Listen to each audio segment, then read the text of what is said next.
Good evening, my friends. Welcome to Whiskers Gone Wild, ASMR style. Hope everybody had a fantastic weekend so far. Good evening, everybody. Good evening, good evening. I see Sampy's already in the chat saying hello. How you doing, Sampy, my friend? Hope everybody's having a wonderful, fantastic, excellent weekend. Hope everybody enjoys the show. I know Anthony is out on the water tonight. As you can tell, I am not. It's been raining all day here. There's a lot of localized flooding, so I didn't want to take any chances. So I decided just to do the show from the house tonight. But like I said, Anthony will be up here shortly. We were supposed to have some other guests, but they fell asleep at home. I'm not going to give them a hard time unless they come to chat. Excuse me. But welcome. Hope everybody has had a great week. There's Crappie Day, Darren. Hello, how you doing, my friend? Hope everybody had a fantastic week. I know work was busy. We got a new employee at work, so that's it's a bit chaotic at first. We have another one starting Monday, so there's going to be two new employees. So it's going to be great for us overall. Just a little crazy starting off with, but there's Wabash Nate. Good evening. Thanks for coming in. Anthony is actually out on the water tonight, and he's getting the motor warmed up now. And speaking of Anthony on the water, there he is. What's going on, my friend?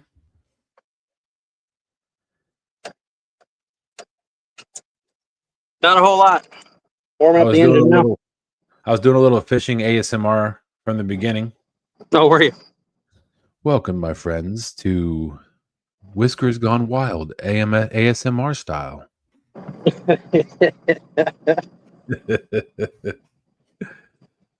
Well, hey, Bugman, what's going on, buddy? We were supposed to have another guest in here, but he's lazy and couldn't get off his butt. Oh, wait, there he is. Hey, what's up? I thought I'd make it easier on you. Instead of going in chat, I'd just come in here and let you make fun of us. No, just you. Hey, she fell asleep too. Putting up with you is tiring, I'm sure. Well, we're getting old. You sit around watching too much TV, and next thing you know, you're asleep.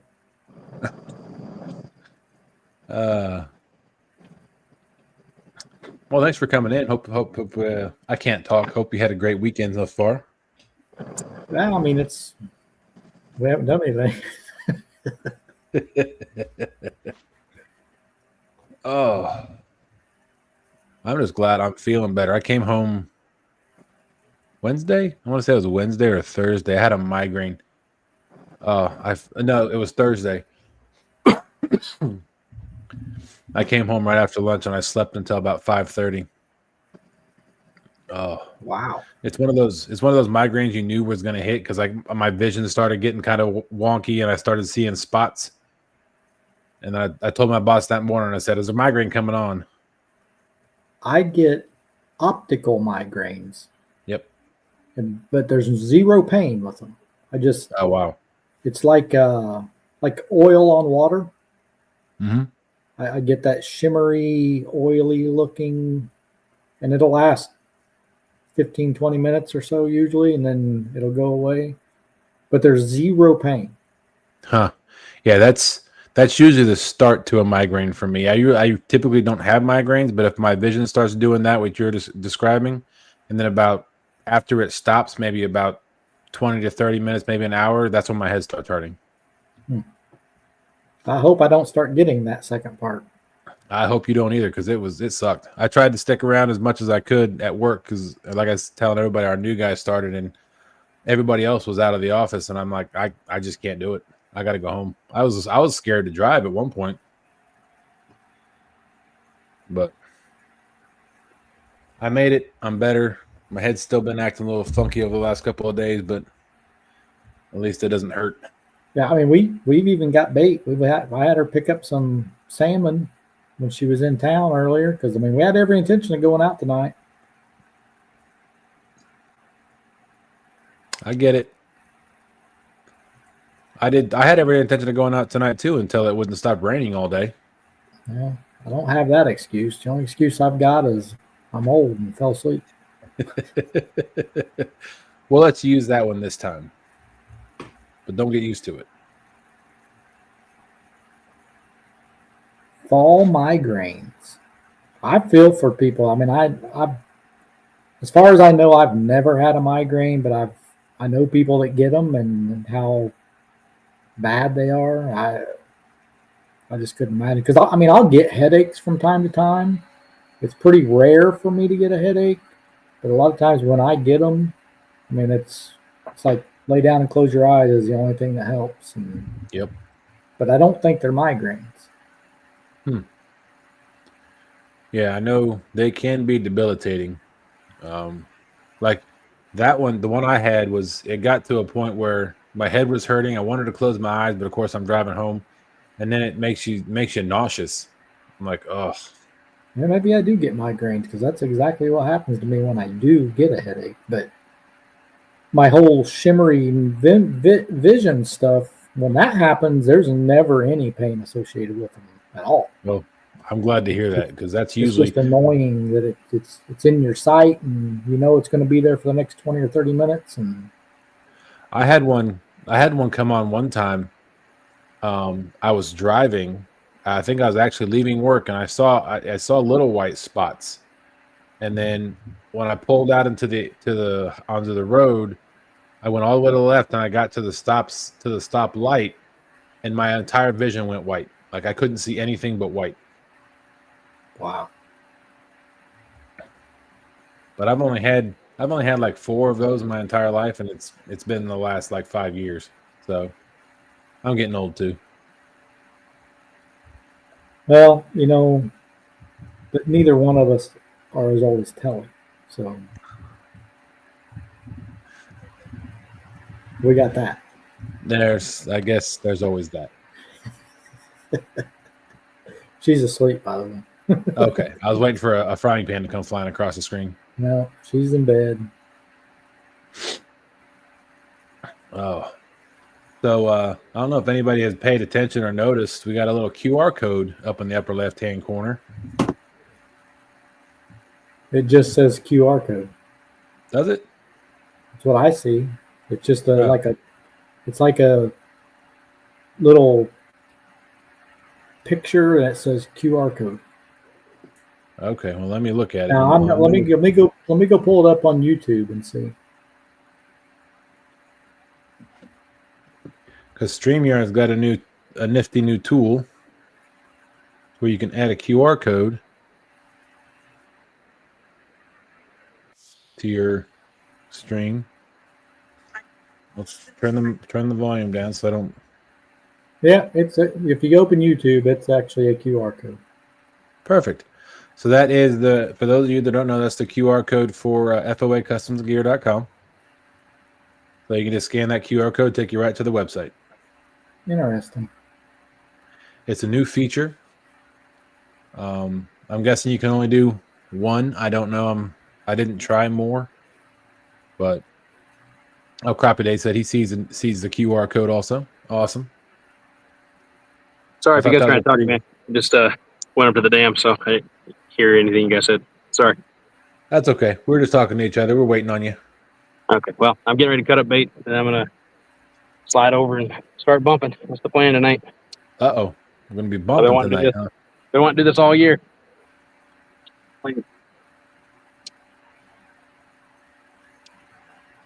That is the plan. Trying to make sure y'all can see me without flying the camera. That look all right? Not too bright. I mean it's bright, but we'll make it work. Is that better? I can't help with the stern light, obviously, but Yeah, the stern light was the one that was probably the brightest. That's a bright stern light. It sure is. Well, Maybe if you tilt the camera down just a little bit. Well, yeah, if you want to see my kneecaps. No, I think you'd be all right. Right there. That better? No, hang on. Yep.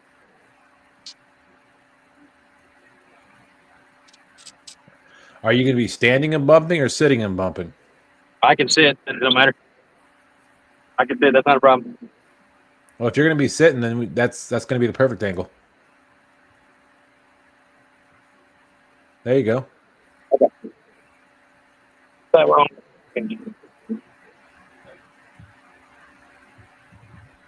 Well, I think I'll go get a cup of coffee. Okay. Sounds Now good. that Why I'm don't you give me awake. one while you're at it? Now that I'm awake.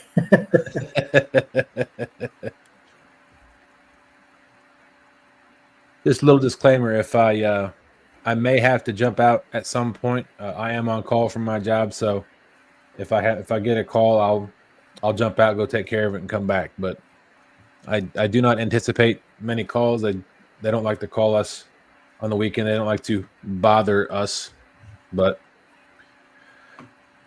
that's the job. So I've been doing it for 20 years. I don't see it as a bother.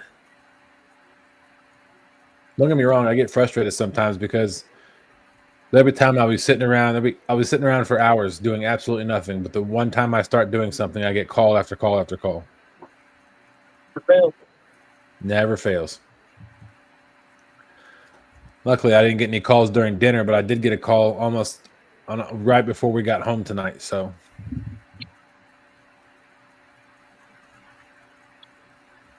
my wife and I braved the weather. It stopped raining a couple of hours ago, but like I said, there's a lot of localized flooding.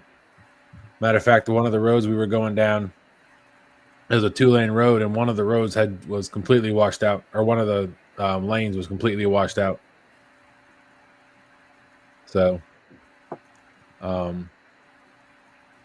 we got a rare opportunity to have a date night, so we took advantage of it. My daughter has some friends over, and my son had homecoming dance tonight, so we took advantage of that and went out to a restaurant that neither one of them liked to go to. The way to do it. We enjoyed it and had a good time. Our stomachs are full, and I told my wife, now I've got to sit up till 2 o'clock with a full stomach. Good luck. Oh, thanks. Chris is going to be here, so if I take a nap, he'll cover for me. Oh, yeah.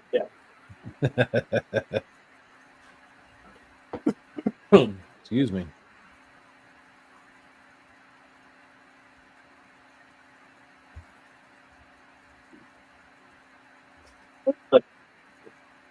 First day where I've had this outboard working for more than 10 minutes, so I am excited to try it. It worked That's fine awesome. coming up river. It's amazing what you find is a problem when you're troubleshooting old motors. Well, maybe you can walk up some of the issues you had once you've fixed it when you sit down and start your bumping. Sure, I can do that. Hey, Chris, where's my cup of coffee? Trailer hitch gel lube. You ever use that? I have not. I like it. Works good on door hinges too. Yeah, they carry a huge load. It stops them from squeaking. So does WD-40. I didn't have WD-40, but I had trailer hitch gel lube. Actually, I really do like that. I was getting before I started using it, the trailer would stick sometimes. It would be kind of hard to come off the ball. Right. I started using that, and it doesn't do it at all now. It quiets it down some too. Actually, yeah, I can see that. I've never had a sticking. Yeah, I've never had a sticking issue, but mine is a bit loud at times. Well, when you travel as much as we do, you get all that friction in there. Yep. They tend to start to stick. Gotcha. I'm Oh, surprised you appreciate haven't had it with the camper. Mm-mm. Because I used to get it with our camper. Our camper was stuck one time so bad that we had to use the hydraulic jack to get it off the ball. Oh, wow. No, So like it I was have trying, yet. like it had gotten hot in there, and like it almost. I mean, I know it didn't, but like it was trying to weld itself together from all the Right. friction. Huh. No, I've yet to have that problem. I'm sure the more Well, we travel, we might run into it, but get myself some Trailer Hitch Gel Lube. it is really nice stuff. I mean, it's not like. Do you grease your ball at all? No. Wow. Because I used Bear to with me just a minute for the noise. I'll be right back. All right. I used to just use like the same grease I would put on my wheel bearings and stuff, But that stuff's so nasty and messy. Yeah.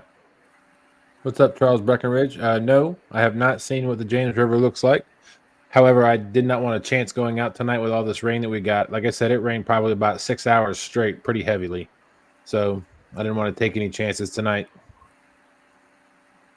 with the localized flooding and stuff. So, but no, back to that conversation, Chris. The more I learn about things, the more videos I see about camping, the more videos I see about trailer issues. I feel like you got to carry your freaking hardware store with you everywhere you go, just to Well, make sure to fix all the little things that happen. if you want to be prepared for any situation, that's probably true. But I like to live on the edge. You and me both. Well, it's just like, I hear people talking about it all the time. They're like, oh, I had this happen on the boat, and I got to get the tools out and fix it. And I'm like, there are no tools in my boat. I mean, there might be a screwdriver. I have a tool bag in my truck, and I now keep an impact socket or an impact wrench, battery operated DeWalt impact socket gun in my truck with a set of sockets in case I have to change a tire or anything. It's easier to use that. It actually came in handy because when I was out at the boat ramp one night, I got my boat up on the trailer, and a guy was saying that after he pulled his boat up next to me, he goes, "Man, I don't have the tools, but one of my bunks came loose." So I brought out my impact gun and gave him the socket, and he was able to tighten everything right up, and he was good to go until he got home. I do keep, like, I've got a big bottle jack and stuff like that in the truck that stays in the truck. It's never been used for anything. I bought it specifically because we travel so much. And if I need to jack that trailer up for the boat, I don't want to have to tear the truck apart to get the truck jack out, which may or may not work in that situation anyway. Right. So I keep a 4-way and a bottle jack. When we were having battery issues a few years ago in the boat, I decided to buy one of those jump starting things that's in the truck. So It's not going to do me any good if I need it for the boat, but it's in the truck, Yeah, I have because of the way my my batteries for my trolling motor are. I have the two 24-volt trolling motor, but anyway, everybody has that. But so I got two 12-volt car batteries in there, and I have the cables coming from the trolling motor hooked to the positive and negative one side, but then on the other side I connect them with the jumper cables. Yep. So I got a set of jumper cables in the boat. I do have a set of jumper cables in the boat. So I can always jump from my main battery to motor, my I trolling could motor go battery from my trolling motor to the starting motor. Yep.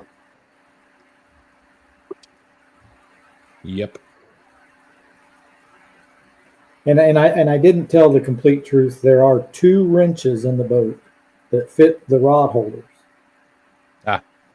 In case I ever needed to adjust the rod holder. Right. Charles, do I think it's money around Hopewell? I don't know about Hopewell just yet. but it may be tomorrow. Yeah, I saw the picture, Charles. That's a nice fish. You caught a bull redfish.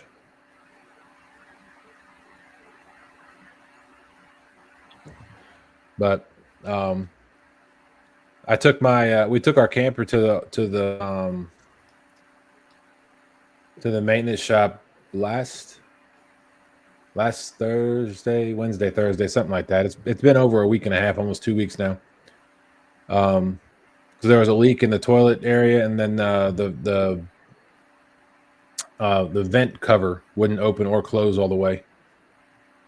So luckily, got notified yesterday or the day before that the extended warranty is going to cover both of them. They're going to replace the toilet and the whole vent fan in the bathroom. So Nice. yeah, I was getting a little upset because they were trying to explain to me that the mechanic, when he looked at the vent fan, he said it broke because of over cranking. And she's like, just be aware. I don't want to blindside you that they may not cover it because that's usually a user problem, like a user tried to close it down, keeps cranking it after it's closed or whatever. I said it's been like that since we bought it from you guys just about a year ago, and you guys didn't fix it when we bought it. But luckily, the extended warranty covered both of them, so we don't have to worry. We got to pay for our $50 deductible, and then we got to pay shipping costs for the parts. So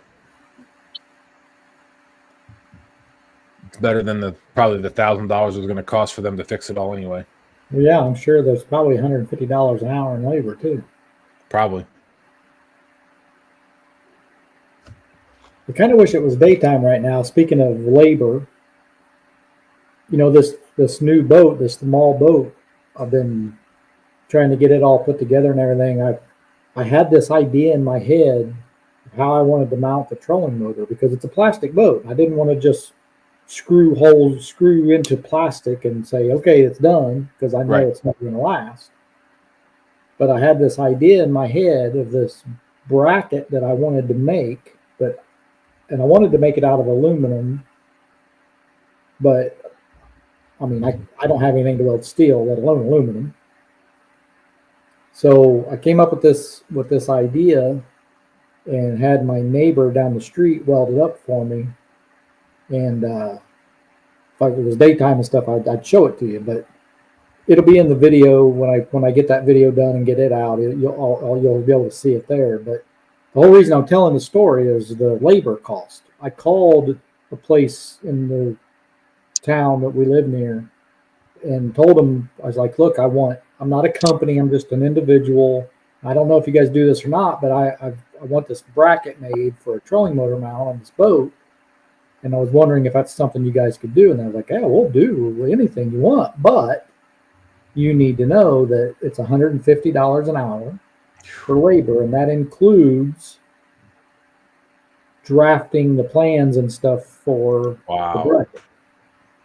And I'm like, well, I can give you all the measurements and everything and tell you what I want. And they're like, yeah, but we still have to put that all together to give to our guys and I'm like, so you're telling me it's going to cost me about $600 to make this? And they said, yes. And I said, no, I'm not going to do that.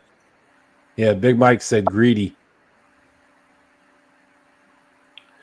What's up, Big Mike? Creo Catfishing in the house. What's up, Creo? Well, I figured now that I have it made out of steel, if I like it, then I could always take it, buy the aluminum and cut them to size and everything, and then just take it to somebody and have them weld it.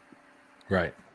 But then again, I'm thinking I've got 2 coats of primer on it and 3 coats of paint on it. I don't think I'm ever going to have to worry about. And the whole piece that I made weighs like 5 pounds, So it's not like it's that big chunk of steel up there is really going to hurt anything anyway. Right. Yeah, Big Mike said 150 an hour is insane. Well, I'm probably exaggerating a little bit, but it was over $100 an hour. Yeah, I was having a conversation with a guy that I work with about labor costs, and with a company I used to work with 20 years ago. When I first started there, I think it was 21 years ago. Just to bring your computer into the shop and drop it off was $95. Yeah. Anything after that was $95 an hour plus parts. Now that cost is about $150.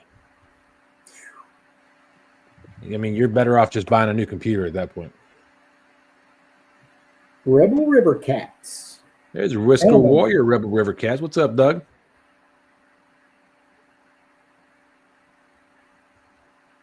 Hope you're doing well. Appreciate you coming in. There's some new people come in. Might as well tell them now that you had some guests that were supposed to be here, but they fell asleep. That's right. I didn't get to tell everybody. Thank you all for coming in. Yak's out on the water tonight. We were supposed to have some other guests that were going to be, some other pro staffers that were supposed to be out on the water with us, but they, one of them got lazy and fell asleep. Yeah, she's still asleep.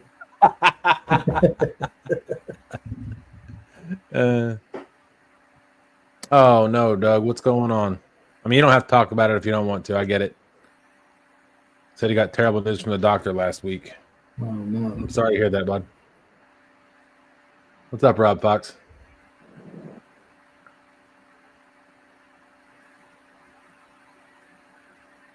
Yeah, my dad is actually in the hospital right now. He just had surgery.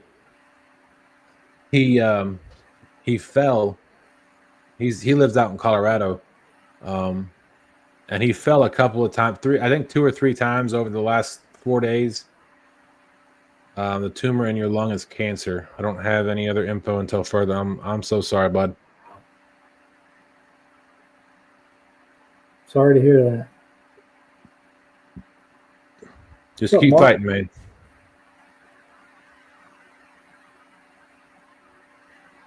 What's up, Mark?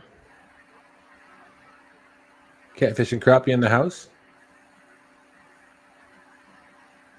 But my dad fell, and this last time he fell, my sister had to go over and try to help him up, and they couldn't get him up, and they called the doctor or called the ambulance, and they got him up, got him to the hospital, and come to find out he broke his leg in 2 different places.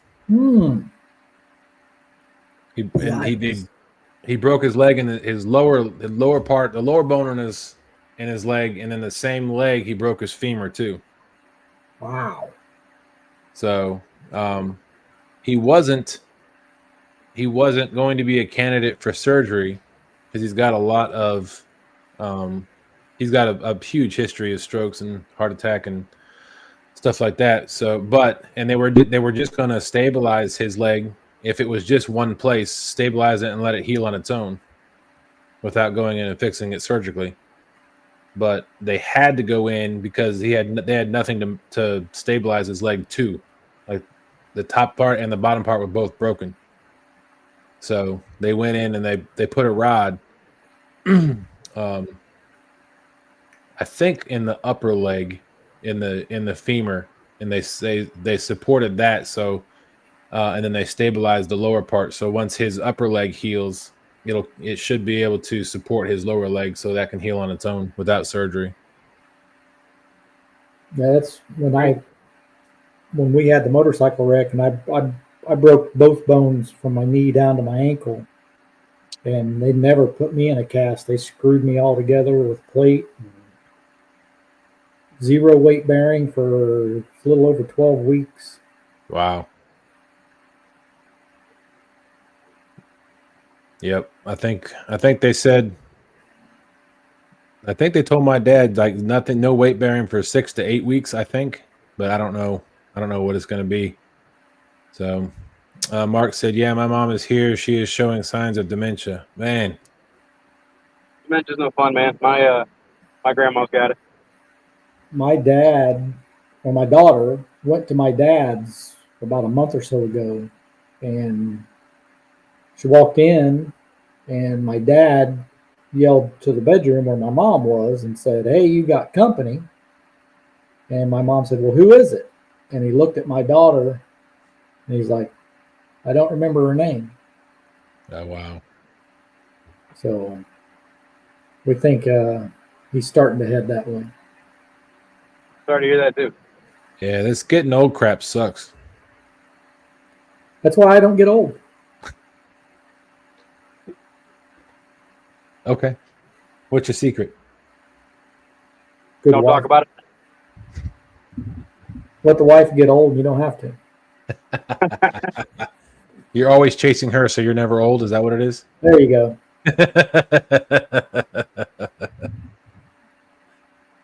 Oh.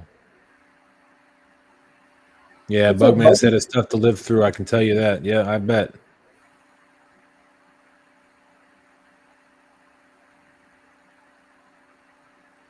Mark said she was in great health 10 months ago, and then his dad passed, and she went downhill fast. Yeah, that happens. Absolutely, that happens. Uh, All right, yeah, you need to catch a fish. This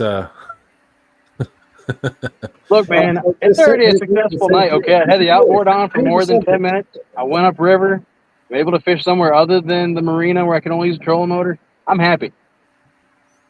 But you're right, I do need to catch a fish. Of course, What were you we'll saying, never Chris? see it because all we're seeing is your motor. But it's a beautiful looking motor in blue, though. Thank you. Hold on one second. look at the mug on that.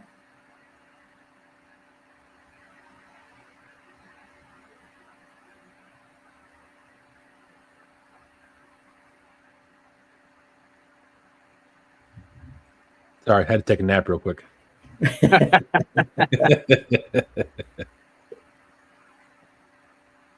Oh, man. I was when Brian B was on here tonight. Anthony will be there next month. Oh, yeah? Yep, we'll be there in the middle of October. You guys staying at Chester? Yep, we'll be in a yurt. The yurt? Please let me know how that is because Tina thinks she wants to rent one out at some point. I just like saying yurt. Well, it's definitely an interesting word. For those of you that didn't hear me when I said it, StreamYard has a new feature. If you look in the upper left-hand corner, there's a QR code. That QR code represents FOA customsandgear.com. So if you want to go check that out, you can. If you want to go to that website, just scan that QR code real quick. It'll take you right to the website. If you want to use TSW10, Yak 10, I think it's HH10, save yourself 10%. Go check it out. But all the discount codes for FOA Customs and Gear are in the description of this video, of this live. So go check it out.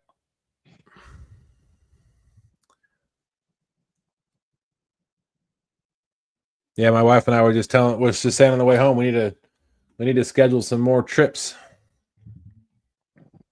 with our camper so we can make use of it instead of it just sitting in the storage. Right? We bought one. It needs the floor replaced in about half of it. Oh wow. That's about the only thing. That's the only thing stopping us from using it. Well, the previous owner had a tank water heater instead of a tankless, and it leaked. Mm. But instead of repairing it, they just kept using it. So yeah, that section is pretty squishy. Yeah. There's a lot of campgrounds around us, just saying. Oh, I've already told her we'll be one of our trips is going to be up north. We're not up north, You are too. You're norther than we are. but we're not up north. Where are you at? I'm below Indianapolis, Okay, so that's north of Virginia. slightly. Doesn't matter. It could be 1 foot north of Virginia. You're still north of us. Mark is north. That is true. He is also north. You just happen to be northwest of us. Okay, we can say that. I am northwest of you, but I'm not up north. I think I had a touchy subject there. Even Mark said Chris is not north. Yankee proud. Is that what you're scared of? People call you a Yankee, Chris? Is that what it is? I've never been called a Yankee. No, I mean you don't hear that around here. You don't hear. I mean, that's a Southern thing. Oh, I know. Maybe it's because we're all Yankees, so that's why we don't hear it. I don't know. I mean, Well, my wife's family lives in North Carolina, and they consider anybody north of where they live as a Yankee. So, even though Richmond was the capital of the South at one point. I mean, saying I'm up north is like saying Creole's up north. No, it's not. It's Creole's south of me. Creole's down south. See, he said all y'all are north.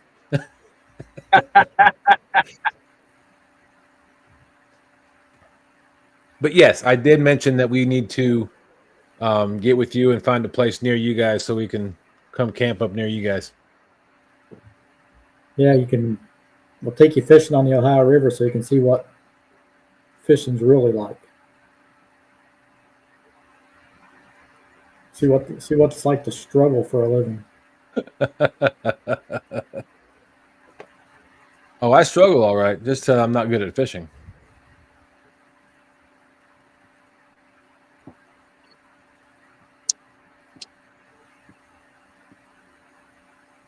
I'll tell you, people that don't struggle, that's them folks from Louisiana. That's true. In Tennessee. Well, yeah, Tennessee too, but Creole said you don't come here and fish, it'll ruin you.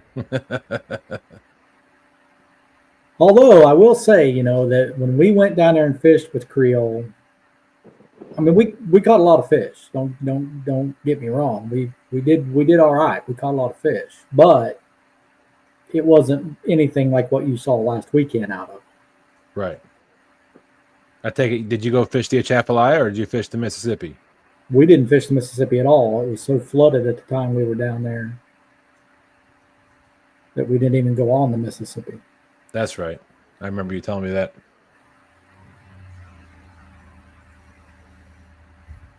Mark said, you want to ride the struggle bus? Come fish the Fox.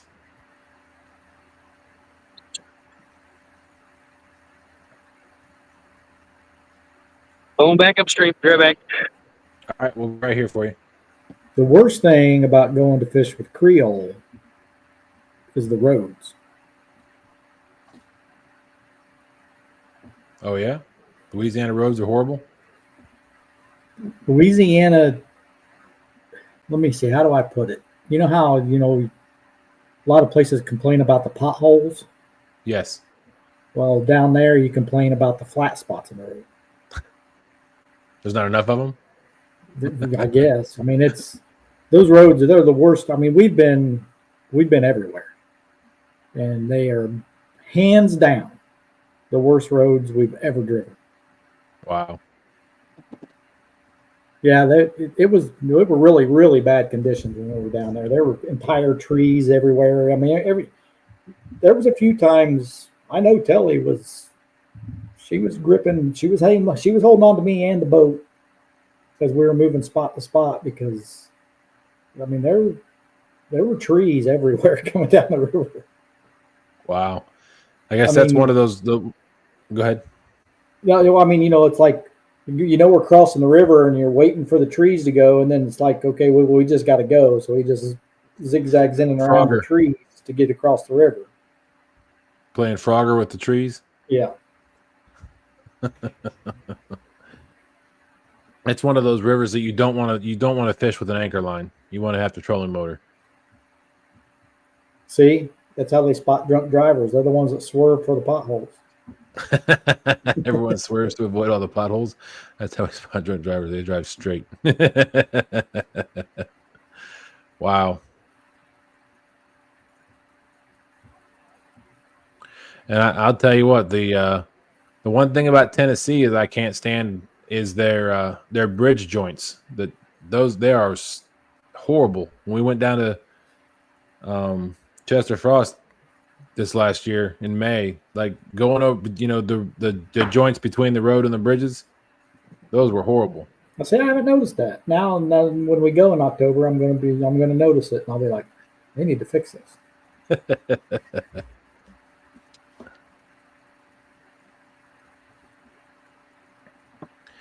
Mark wants to fish Venice, LA.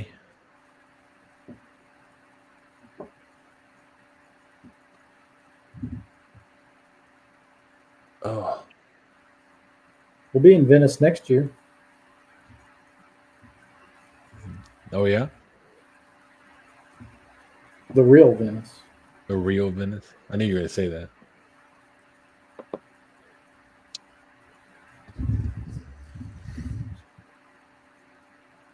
Rio said that's paradise down there, and he says that's what he's been told.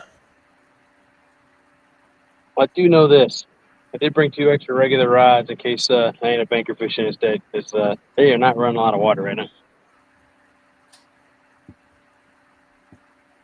Well, shucks. Yeah, we knew you So- meant Venice, Louisiana. Louisiana. I thought maybe he meant Venice Beach.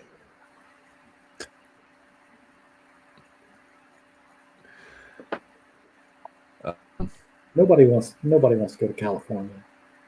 No, not really. I used being to when I told was a us kid. That was like when I was a kid. It was like my dream vacation to go to California. Why? I have no idea. Mark said he'll never go to Cali again. Once was enough.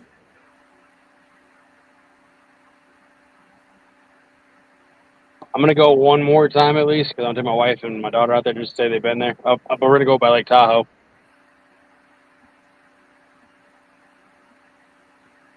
I can honestly say I've never been to California. Matter of fact, I scratched that. If you count the military, when I went to the desert in California, I was there for like a month. What's up, Chrissy? dead. Brown? Well, if a month isn't long enough for you to count as being there, I was there for about 15 minutes. Well, Rubber Cat said he'll be back. He needs some ice cream. That sounds good. Yeah, ice Chrissy cream Brown, river. how you doing? Yeah, I flew in to Barstow when I was in the military, and then we went down by bus to Fort Irwin, and then we were at Fort Irwin, well, outside of Fort Irwin for about 2 weeks, and then we were for about a week, and then we were out in the desert for about 2 weeks, and then back at Fort Irwin, then flew back to Kansas. So I was on the top of a mountain, saw the lights of Las Vegas. It's the closest I've ever been to Vegas, too. Maybe I'll get somebody to teach me how to play Keno, and I'll go play Keno in Vegas. We might go in December. First time. I've never been to Vegas, and we're thinking about going in December. I've been to Vegas 4 times now, I think. Somebody's All rubbing for, it in. all for bowling tournaments, though. Non-fishing vacations. Those don't sound very much fun.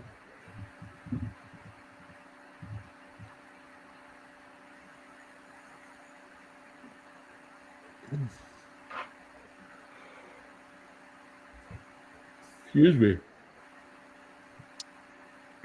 Yeah, I know we'll probably book something for South Carolina, Georgia. Don't intend on going all the way down to Florida.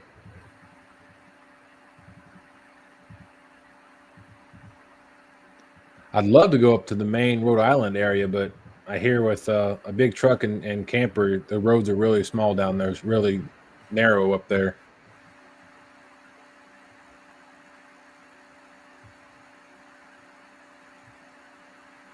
But I hear the land up there, the views are awesome up in Maine and Rhode Island areas. Yeah, I've seen the pictures from up there. It's beautiful. Wait till you see the views in Indiana. Oh, I can't wait. I've seen Indiana. It's nothing but corn. For a while, it was nothing but corn and construction cones, but then they finally finished the construction. No, they didn't finish the construction. Okay, That's they a moved to a never-ending different thing. spot that I don't take anymore. I don't know. It's we talk about that. We live 45, 50 minutes from work, and we take Interstate 65 north to work every day. And I've worked there for over 20 years. And I cannot think of a time when that stretch of interstate had zero construction on it. Wow. There's Well, always I'll change my statement slightly. How about a point in time where at least it's more than one lane? Yeah.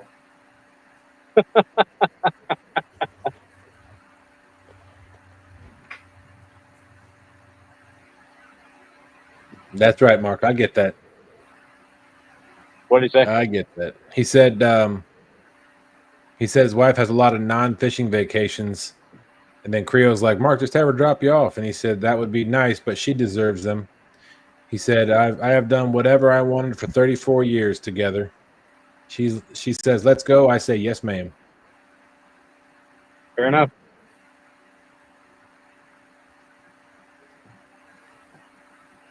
That's exactly how it is here, only it's reversed. Right. Okay. I'm the boss. Yep. We all believe you. You should.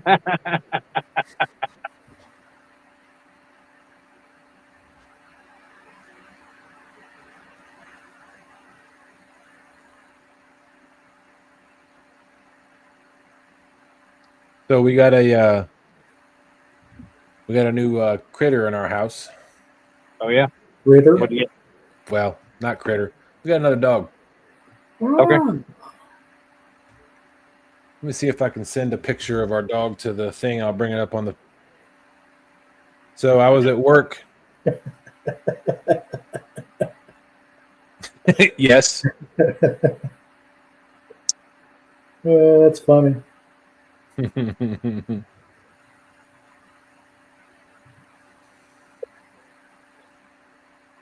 Let's see.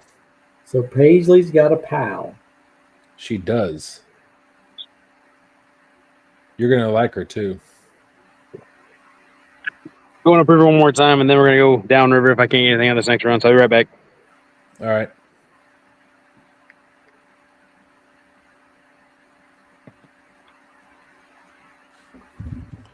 Let's see here.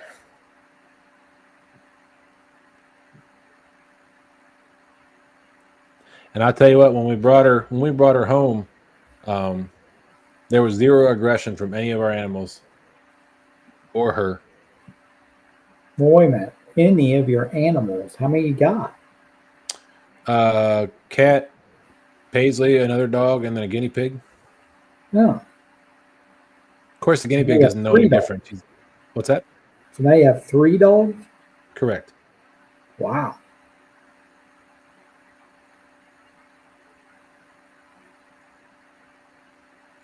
Let's see.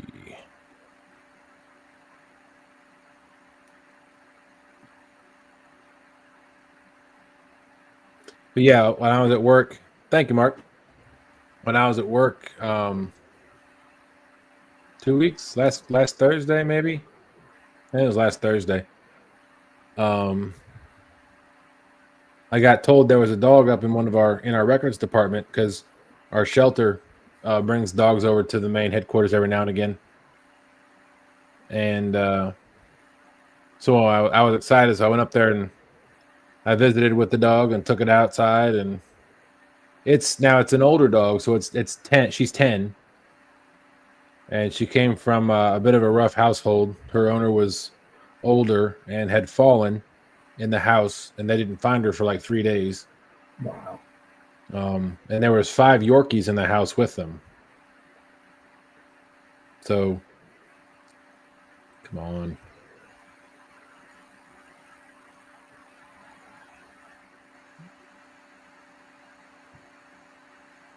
I'm waiting for the picture to load. But anyway, so she's actually older than Paisley by a year.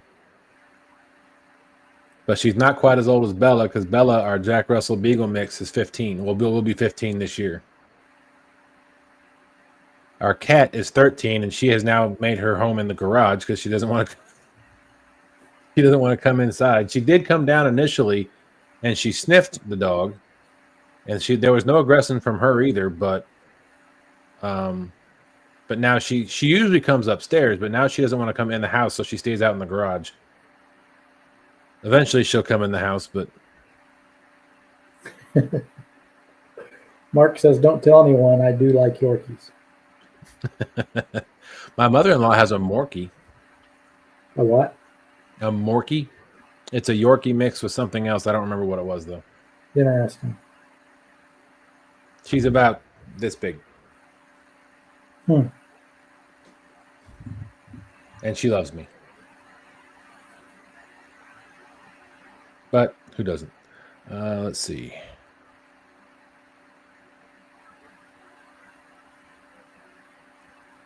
I'm trying to... I don't know why the picture won't pull up.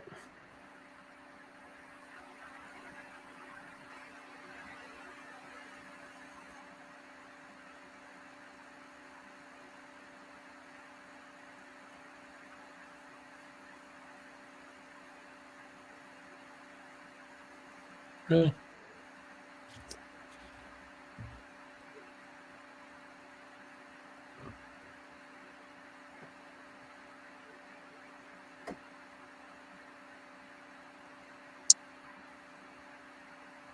We'll be right here, Mark.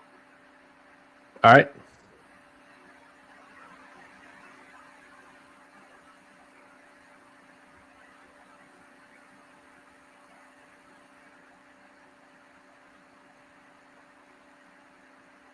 That's interesting. I didn't know StreamYard did that. What's that? There's a little question mark in the upper right-hand corner of Mark's comment because he asked a question. Oh. Then maybe that's a new feature.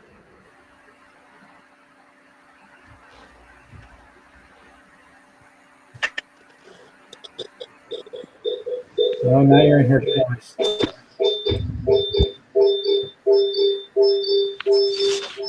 Stop it.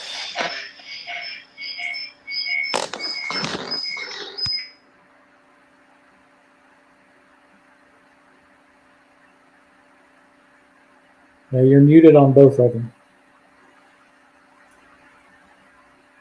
Let me... There you go. There, I'm going to remove that guy. I didn't mean to put him on there. Yeah, he was ugly anyway.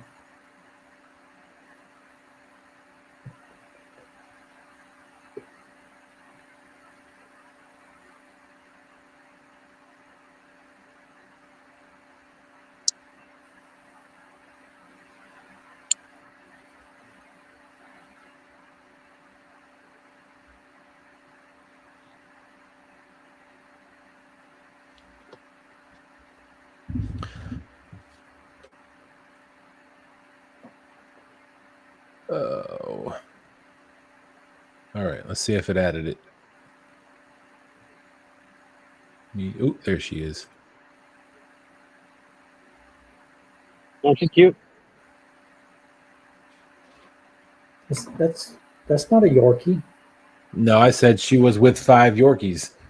I was expecting to see a Yorkie.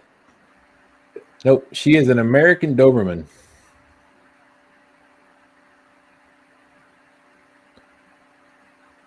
She is, we're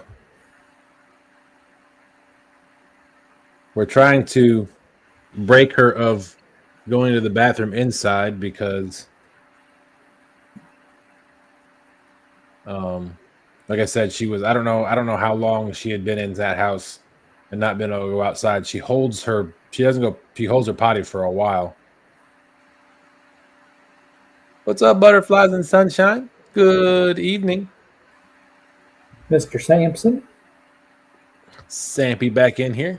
He was one of the first person to say hello in the chat. Excuse me. If anybody's over on the Yak channel, what's that? Fish? Fish on Yak. All right, we got you. If you want, is there any way you can turn your camera to the right and up a little bit? If not, don't worry about it. I don't want you to lose the fish. Miss Chrissy, that's okay. Miss Chrissy, she She is on puppy pads for the most part. There's times where, we have a bunch of puppy pads downstairs anyway because our older dog has a hard time of holding her bladder. So, but we're gonna try. We've ordered we don't have a fence around our yard, but we've ordered some portable fencing. We're gonna put that downstairs or outside, and we're gonna let her go outside because apparently she likes privacy when she goes to the bathroom. So, unfortunately, there's no privacy in our neighborhood, but maybe this will give her the opportunity to at least stay outside long enough to go to the bathroom. Did you get that fish bumping yet? Yep. Awesome. Since my motor's actually working, I went ahead and attempted to go above the bridge towards the dam. It's not running a lot of water. Looks like it might have been the move. Sweet. This ain't a giant, but it's not a bad fish. Hey, a fish is a fish. Look, man, you're not kidding. Been a long couple weeks, man. I bet.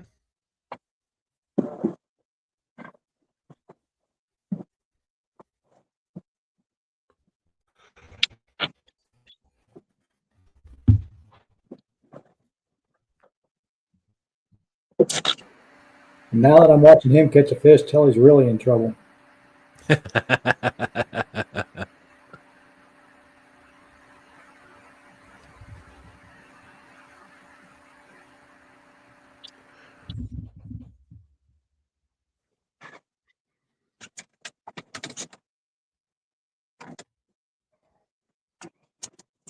In the boat.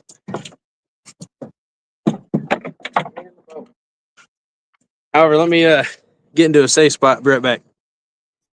All right.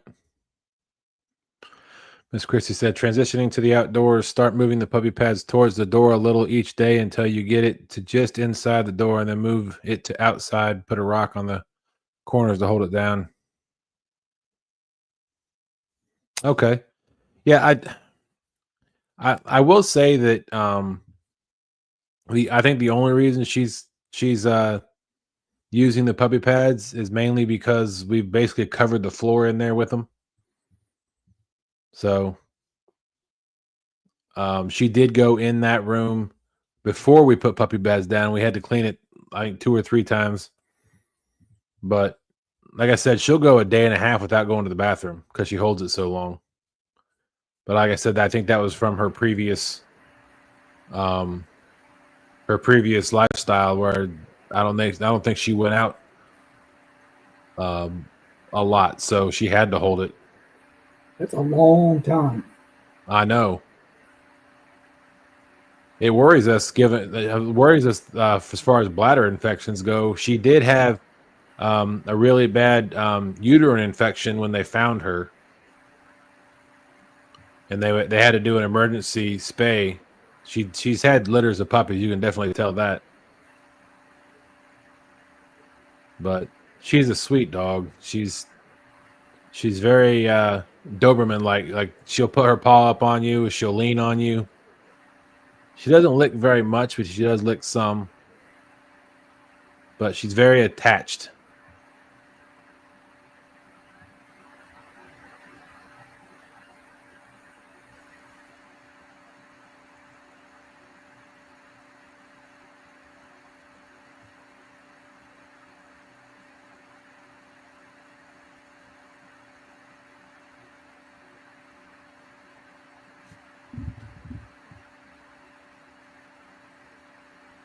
Yeah, you're muted by yourself, so I can't unmute you, just so you know. I agree, butterflies. We don't feel like that's one of the reasons why we're still fostering her instead of right out adopting her. So I've talked to the kennel lieutenant who runs the kennel, and so we're gonna foster her for this week, next week, make sure she's okay health wise, and then we're probably 98% sure we're keeping her, but there's always that off chance of something happening. But she's a good dog. Another thing is she doesn't come up the stairs. So she sleeps downstairs by herself, unfortunately. But We don't know the reason as to why. Welcome back, Mark.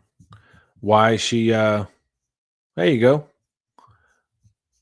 Why now she does have arthritis in her back, hips, so that could be part of the reason, but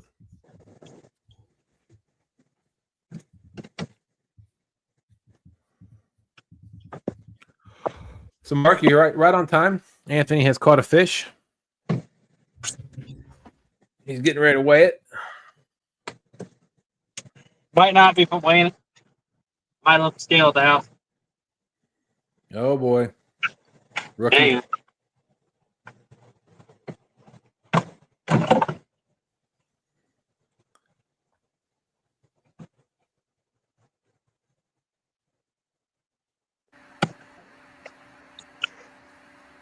If nothing else, you got a tape measure. We can take the measurements. Yeah, we'll get something on it. Either way. Just hold it up. I'll tell you what it is. I'm professional. That's right. Chris knows his sizes. As long as it's not over 5 pounds. 1.48. I'll pretend like I didn't hear that. He can tell you exactly what 1.48 pound fish looks like.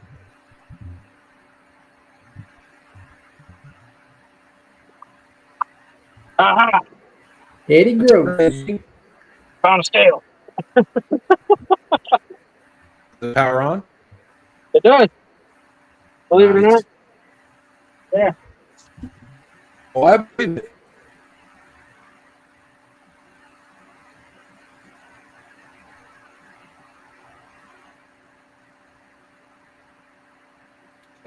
Mark, those hellfire lights here.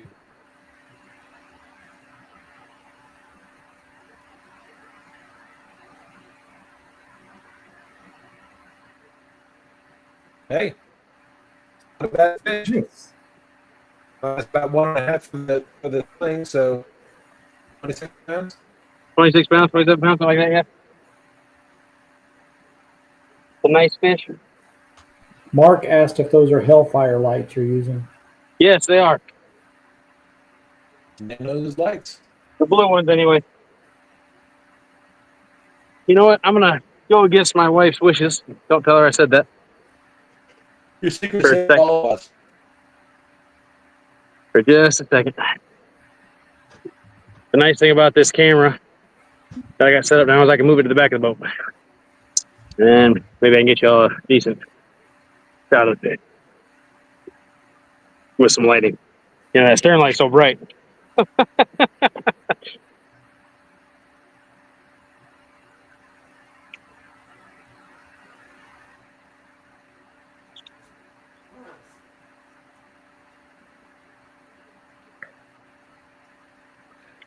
Appreciate everybody coming in. Hope everybody's had a fantastic week. Oh, excuse me. I may need some coffee myself. Craig, you were supposed to bring me some coffee. What happened? Did you fall asleep? Must have.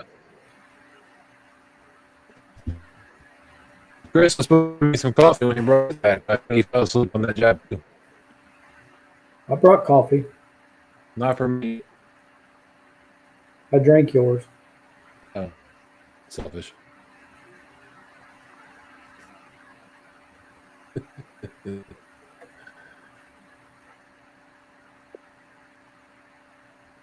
So if anything happens to Canada, we know nothing.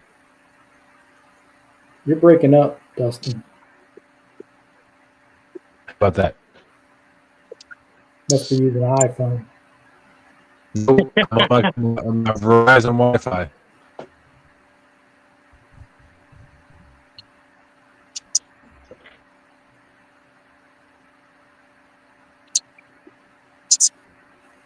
There you go. Nice. Wow.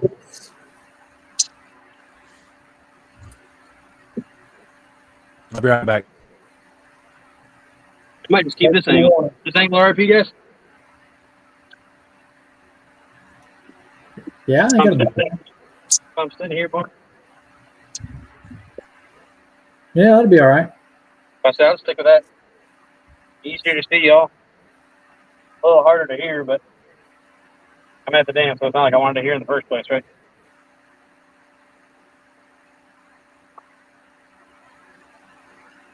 Dustin's frozen. He must be trying to reboot his iPhone.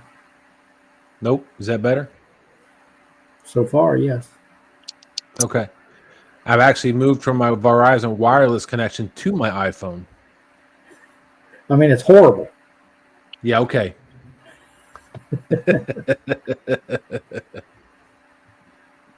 Butterfly says, nice fish, Yak. Thank you very much, man. I can almost guarantee you that my picture and my audio are 100 times better than they were now. They are better. Yep.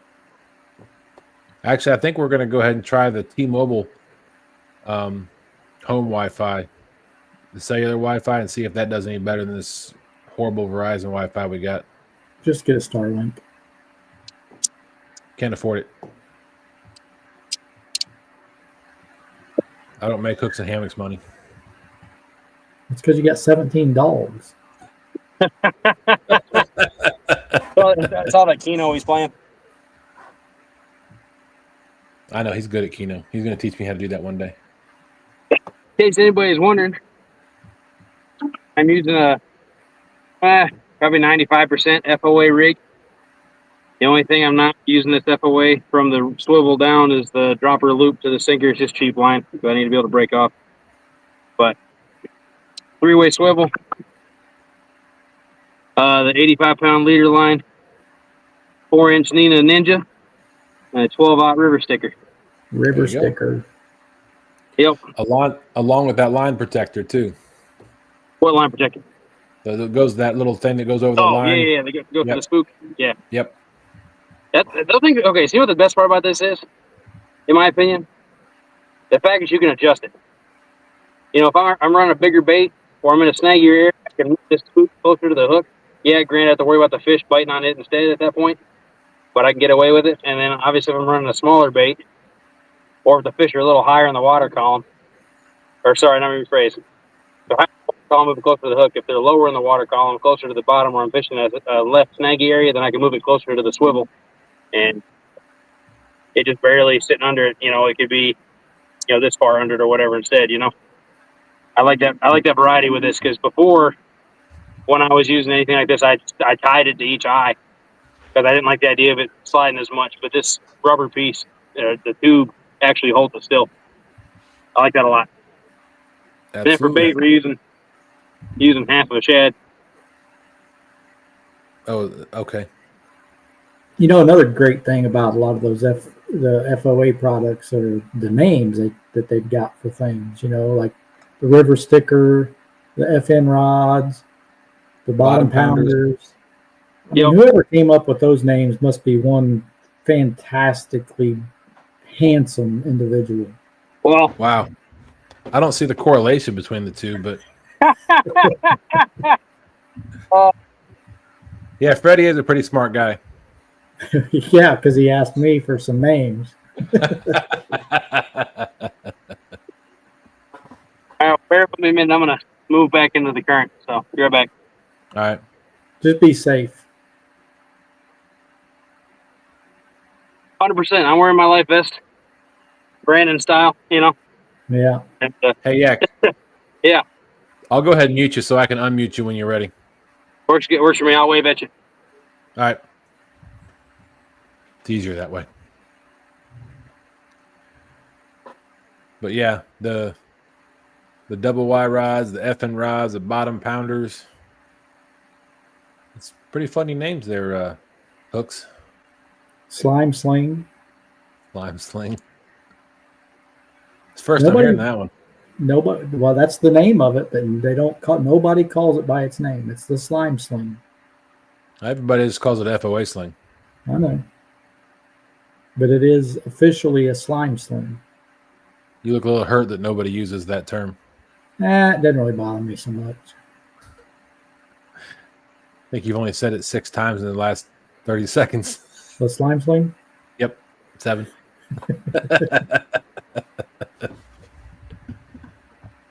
Oh.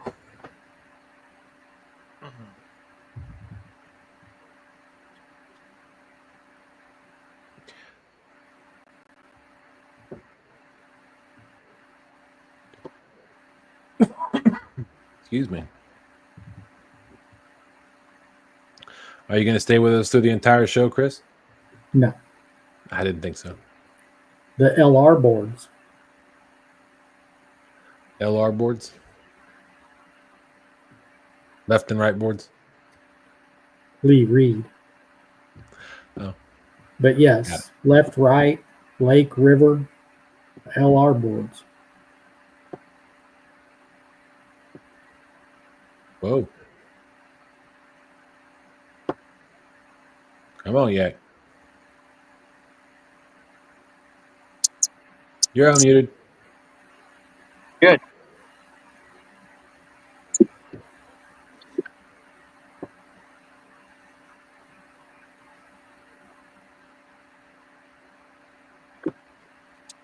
I'm ready for a week in Tennessee.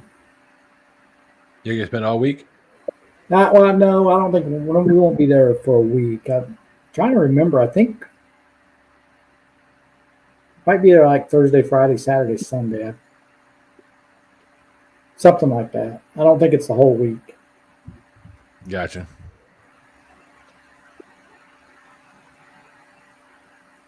I don't know. She tells me what days we're going. I schedule them. Vacation. She says we're doing this. You say yes, ma'am. Yes. Got it. Funny how that's the polar opposite of what we said 20 minutes ago. I know. Well, so the way the real truth is, I say I want to go here, make it happen, Oh, okay. Got it now. and then she tells me the dates and everything, and I say yes, ma'am. Okay.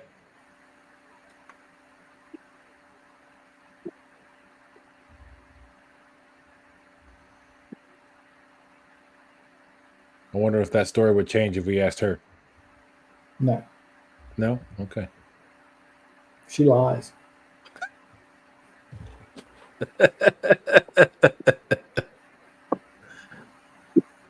Oh, boy.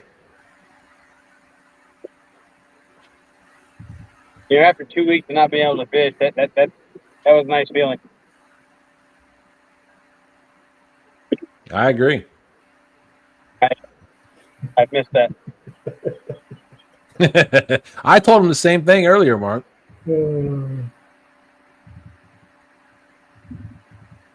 I said putting up with him is exhausting. I'm sure.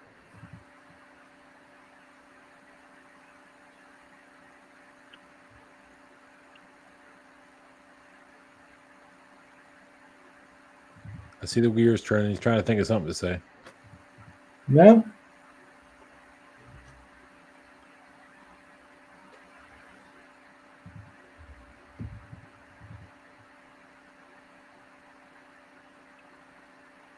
Mark wants to know if you finished up the boat. It's about the only thing I really have left to do is mount the fish finder. So I've got, well, actually I have to wire up the trolling motor, which is no big deal. It's just connecting the pigtail that came with the boat to the trolling motor. And then the fish finder, and that's really it. I'm still debating on like where the drain is on the boat. It's got kind of a rubber seal that's connected to the plug, so you can when you unscrew the drain plug, it's like on a flapper. It stays connected all the time because it's a plastic boat and stuff. And I'm thinking about taking that apart and putting silicone around it and then putting it back together, just to make sure it's not going to leak, because that's one of the things that a lot of people did complain about with those boats, was that it would leak around that drain. So I'm thinking about siliconing that first. So yeah, I've got to wire the trolling motor, which is no big deal. I mean, it's just connecting it together and putting shrimp tube on it.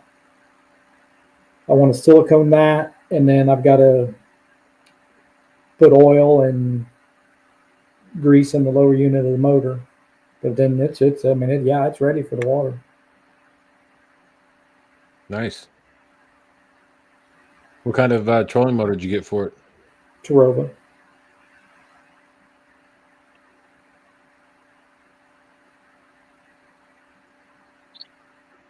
what's been the big problem with me, Mark, is, I mean, you know, I got the boat and made that first video on it, and then it hit 96 degrees and never got any cooler. And when it was at 96 degrees, it was pouring rain. So that kind of kept me from working on it for a month or more. And now that it's actually kind of cooled down and I'm capable of going out there and working on it, I just haven't had the motivation to do it. I mean, well, the other big thing was I was waiting on getting that bracket made for the trolling motor, and I was kind of at the mercy of my neighbor down the road because I can't weld anything. I don't have a way to weld. So I had to wait for him to have the time to do it.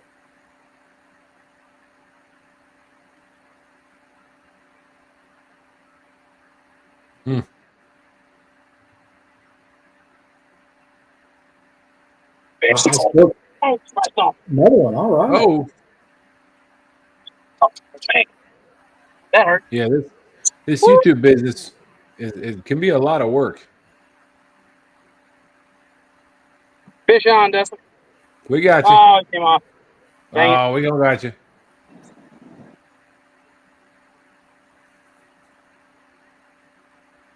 Got us all excited for a fish. Go ahead and mute me, Dustin. I'm gonna move back up. All right.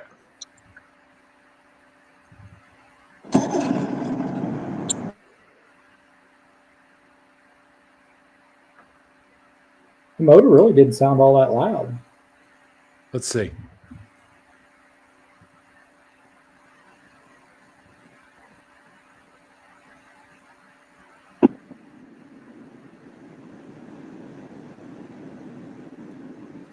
Is he unmuted?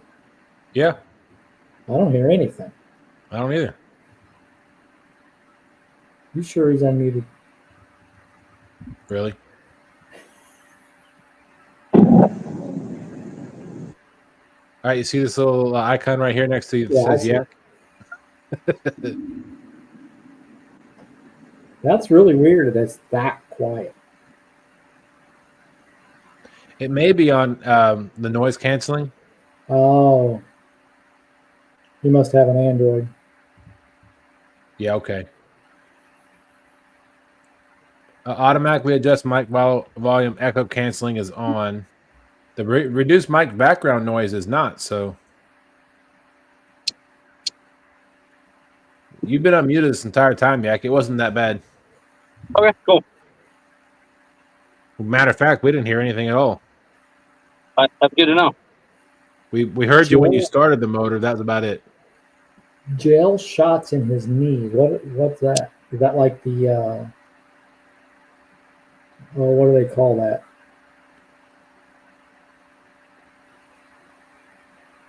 So I've heard about the gel shots. So essentially, it's replacing the cartilage in your knee.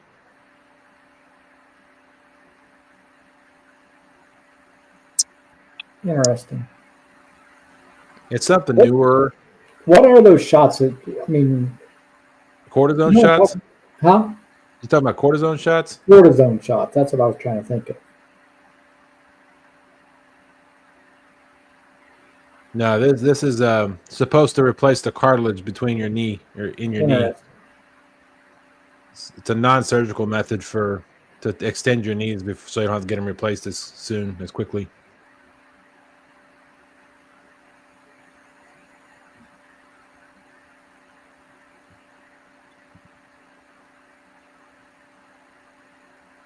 I'm glad your knees feel better.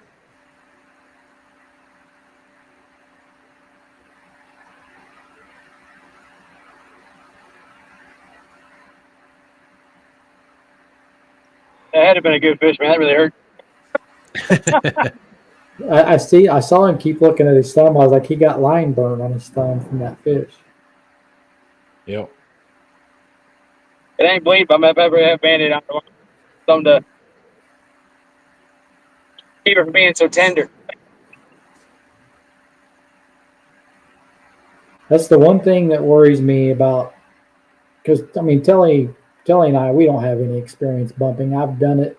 I've caught a total of 3 fish bumping, and she hasn't caught any. But I worry about her starting to learn to bump and stuff because of the line burn potential. Right.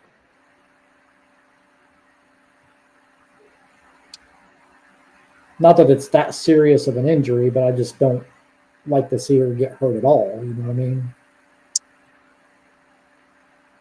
So that's why, like, when I've only been bumping once with Bobcat, but I did walk baits on my boat that one night.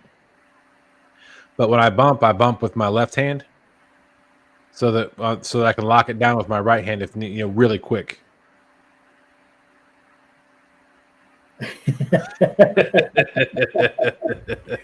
Oh, and I kept my stay off your knees comment to myself.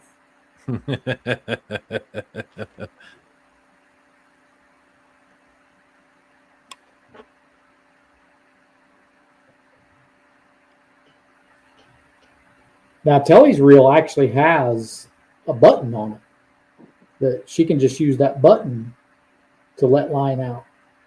Instead of putting her thumb on the reel or on the on the spool, she actually has a button on her reel that keeps you from having to do that. Okay.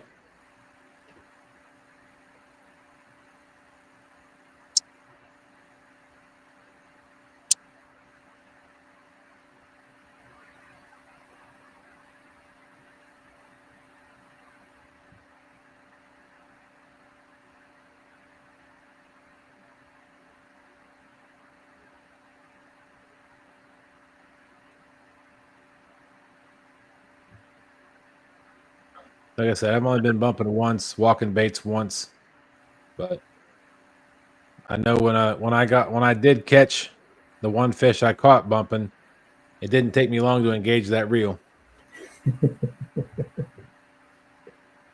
Now, I haven't caught anything.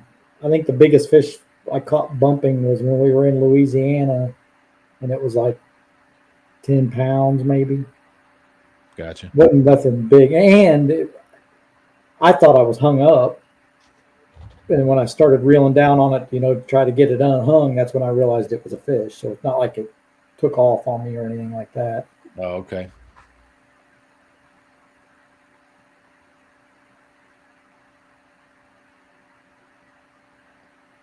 Hey, I'll be right back.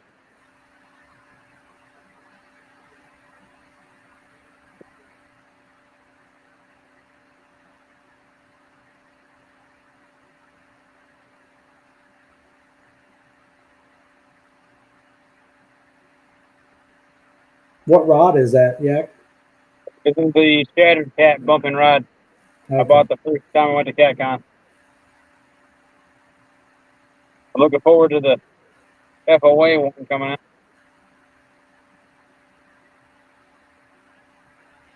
I know I'll be getting at least one. They're pretty nice. I've not used the FOA one yet. I know Brandon likes it a lot. I haven't been able to use it bumping yet, but I mean it's a nice rod. It really is. I got you. Well, the Shattered Cat was the first one I ever used. I've used a couple other ones. I used the Uncle Lou one. I think I used the Twisted Tackle one, or Twisted Cat, or something. I can't remember what it's called. Tangle and Catfish. I've used that one. Out of those three, the Shattered, there are four. My Shattered is my favorite so far. But I like the fact that the FOA one seems to be a little softer in the middle. I think it'll make it a little more forgiving. It'll also make it funner for anybody who's fishing smaller waters. I think. I could be wrong. But they actually look really good.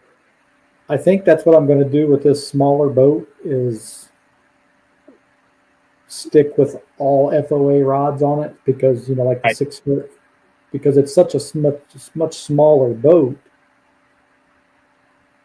I may just stick with the FOA rods. The only thing that worries me about doing that is they're a much stiffer rod. And, most of the things we're going to catch here where we're going to be putting that boat is channel cats. Right. Well, I know that during that chicken tournament we were in, that live fishing league chicken tournament, I was using this rod, and even the couple of pound channel cats, and they were smacking the sun out of it. It was still a blast. I don't know that the stiff rods are still going to be a problem. Just from the channel cat aspect, at least. Like that probably would have been more fun, I think, with something a little more relaxed. Nina and Freddie, they're in chat. Nina says they're in the car listening. Well, I caught one, ripped the hide off my thumb on another one, and I just missed another one a minute ago. It never hooked up. So I found some fish. Just trying to get them in a boat.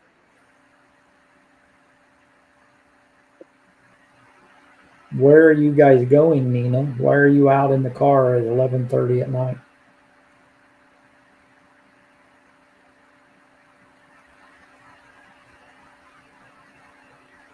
Inquiring minds want to know.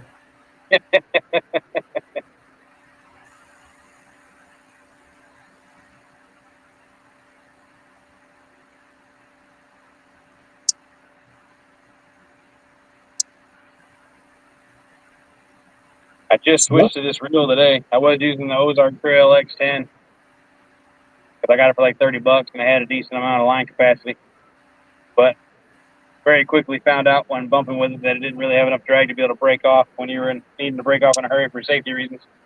That's odd. Mark and Chrissy Brown both said they don't see Nina in chat. So it depends on which channel you're on. Oh, she could be okay. Yeah, we see both channels. Yep, we're on both Yak Fishing Adventures and Team Snaggin Whiskers. So, and I think, are we on yours too, Chris? I'm sorry? Are we on your channel too tonight? No. Okay.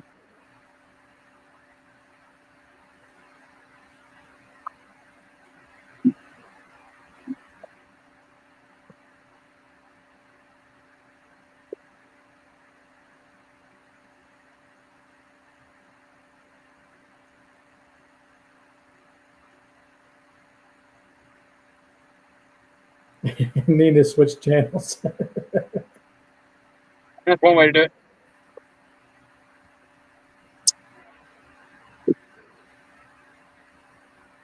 Yeah, that's what I thought. The last fish stole my bait.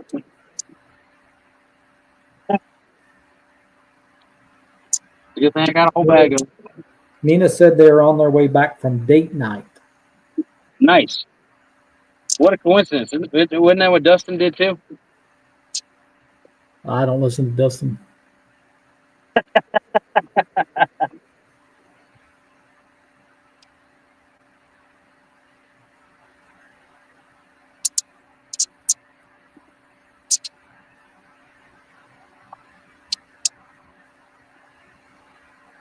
I'm going to try to go back to the fourth pillar again, see if I can get that fish to come back on. Exactly, Mark. Dustin who?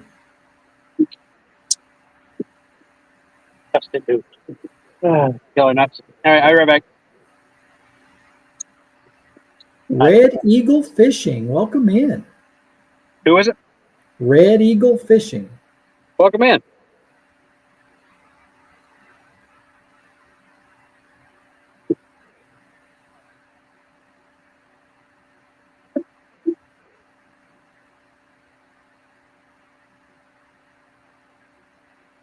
Dustin must have to go poop.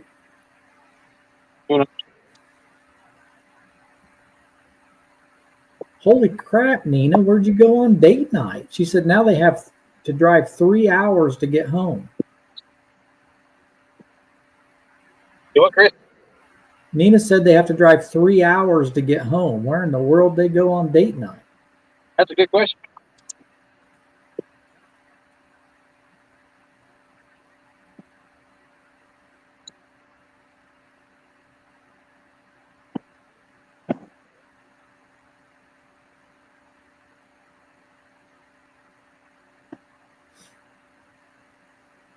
Bugman said me. I don't know what he's talking about.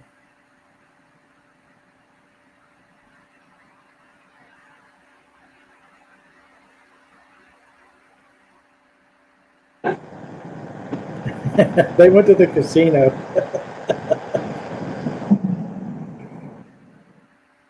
Was he there?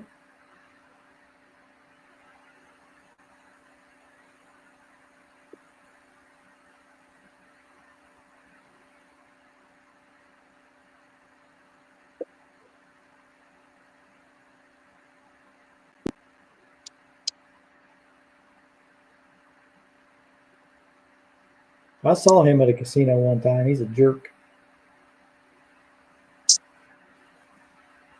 Who we talking about? They said they went to see if Keno Chris was in Maggie Valley. Freddie said he was bad luck. his bad luck was there. Gotcha.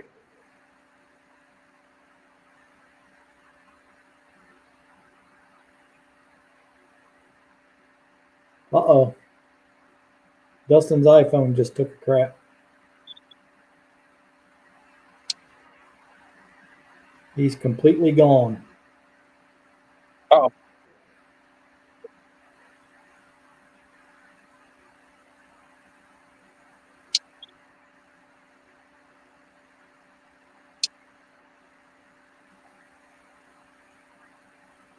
I would put you full screen, but I don't have any control.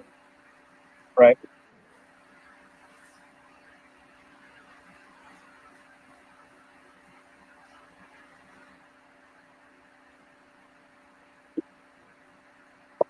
Well, Nina, hopefully you guys didn't lose too much.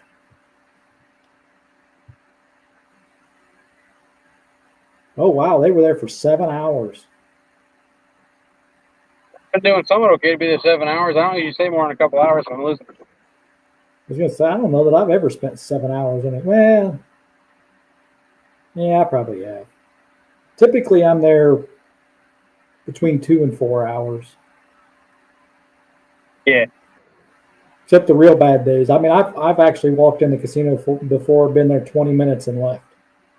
Yep. On the really bad days. I've had one of those days. Luckily, it's been one. I'm back. Sorry about that. Welcome back. Thank You missed it. I caught an 80-pound fish while you were gone. Yeah, I know you didn't.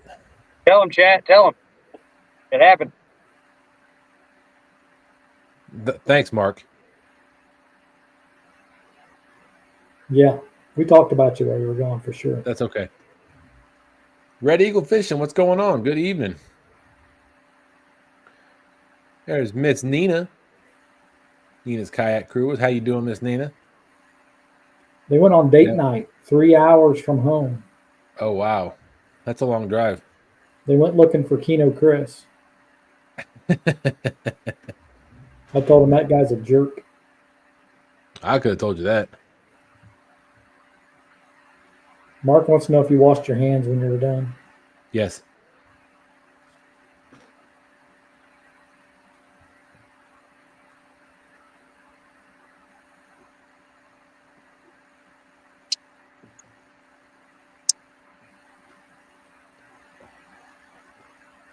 I forgot that I had it connected to my phone, and I brought my phone with me downstairs. And my laptop disconnected from it. I'm glad we couldn't hear anything.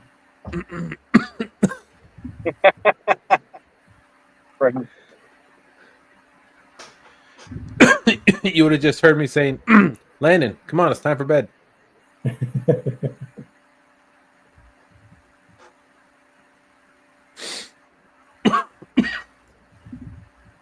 And then I got some water too.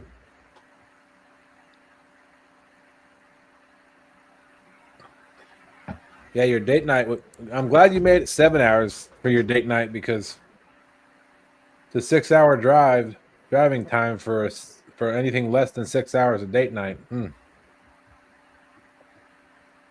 don't know that I could go to the casino if it was a 3-hour drive.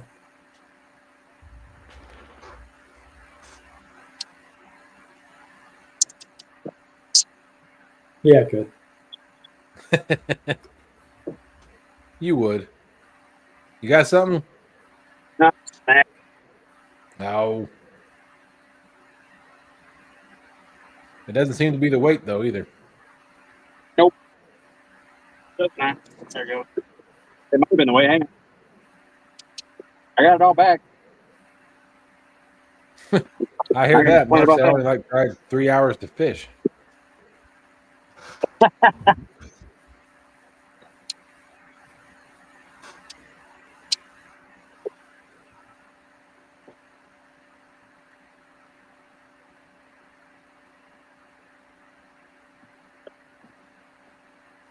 Well, Neil, I hope y'all had a great time. I'm glad y'all made it home safe.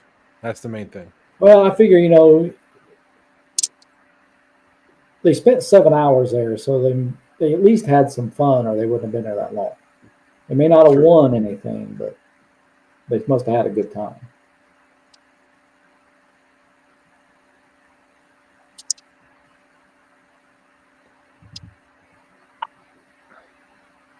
Mark said he drove 2.5 hours to the Wisconsin River last week, and that was rough.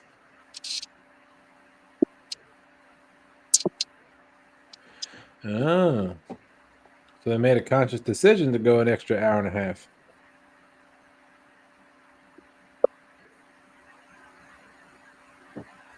It takes me right at about 20 minutes to get to my casino.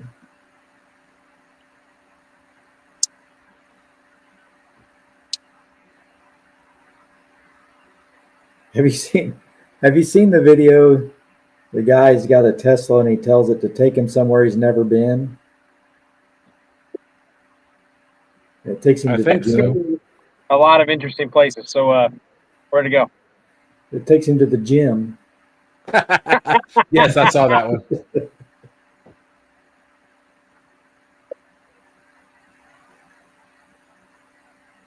Oh, they had a live band there. Nice.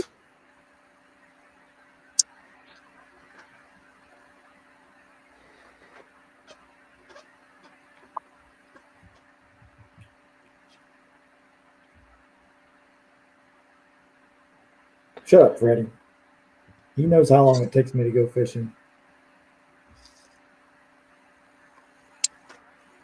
Minimum hour and a half.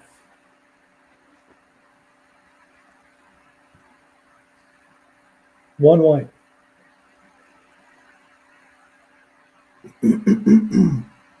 Tonight took a lot longer than that. In your dreams.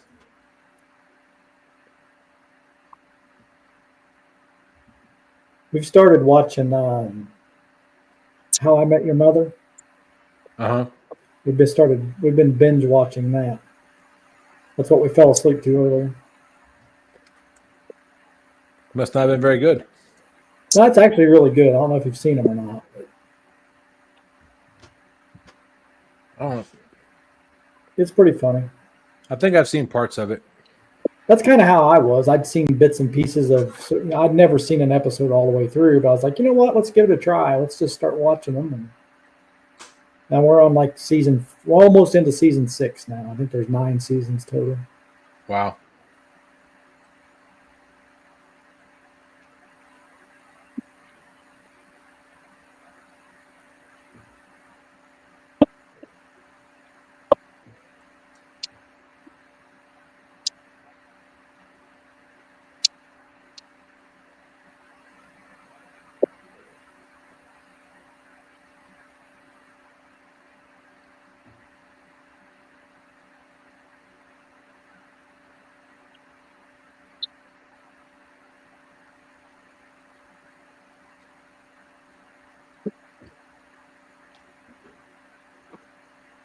Man, it looks like a lot of work to bump that small area.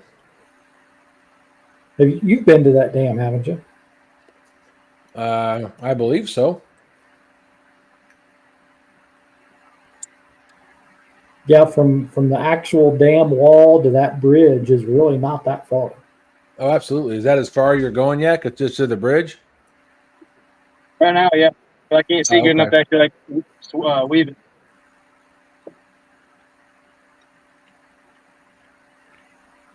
Yeah, we went when Bobcat took me. We went up there and then we bumped down past the barge tie-offs. Right. Well, That's where I actually caught my fish. He has a really nice setup with his trolling motor where he can bump it side to side as well instead of just dealing with forward and back.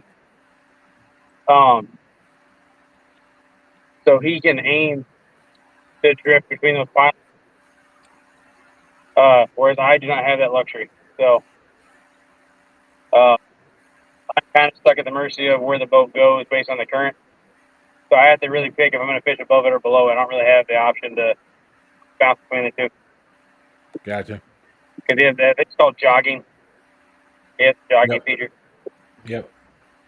So yes, Mark, it's the same spot. And then if there's enough flow, you can bump all the way down past those barge tie offs and stuff. But Yak said they don't have that much flow right now, so that's why he's going Gotcha. all the way up to the wall.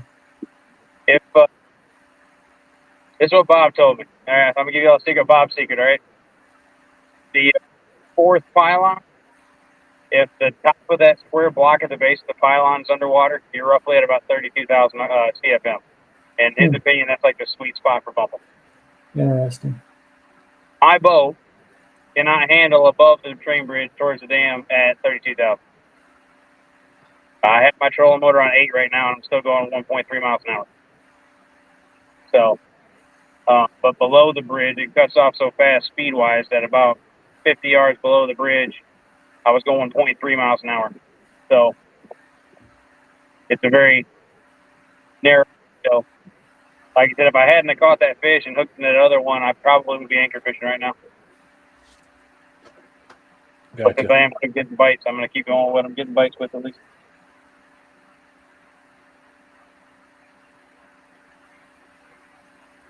$59 degrees. I don't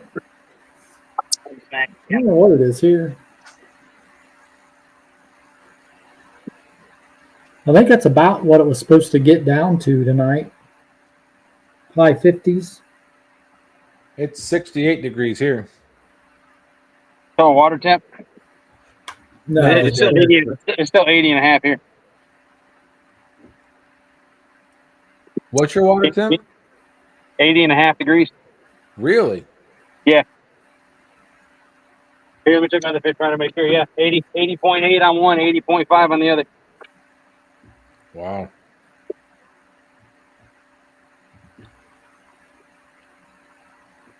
Missed my lanes. I'm getting back up in a second.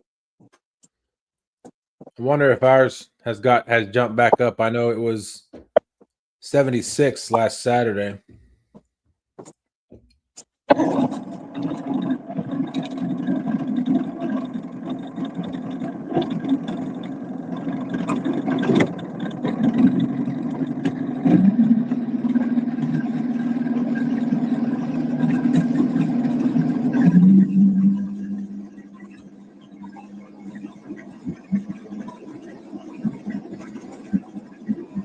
Oh, that's true. Nina said I'll get warmer once they get out of the mountains. Yeah, that's one of the problems here too. Is the mountains get up in the mountains and it's cooler here in Indiana.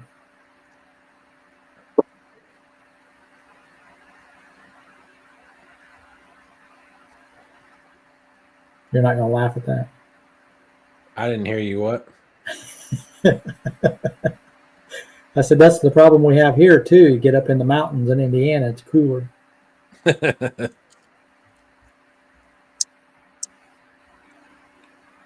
See, Mark laughed at it.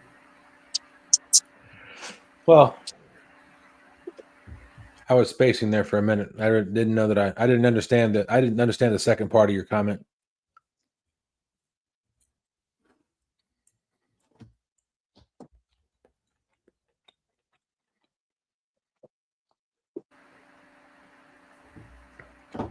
You act like Indiana's flat. Once you go north of me, it is flat.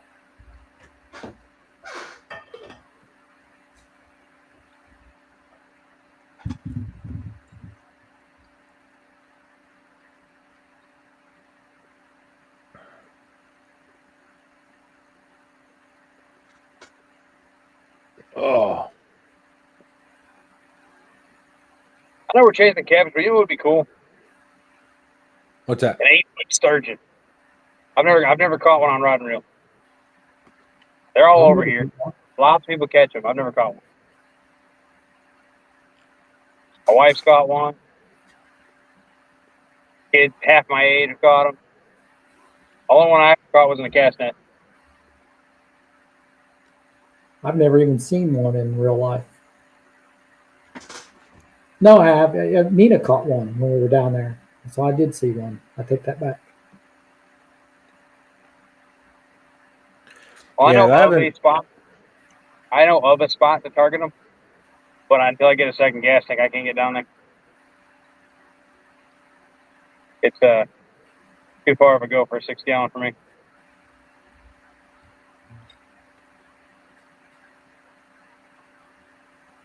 To be comfortable, let me put it that way.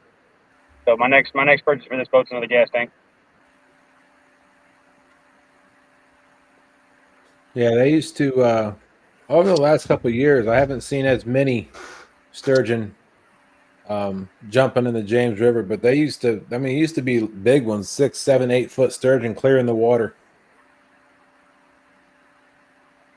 on a consistent basis. But it's been few. I don't think I've seen one jump, especially a big one, for a couple of years now. Right.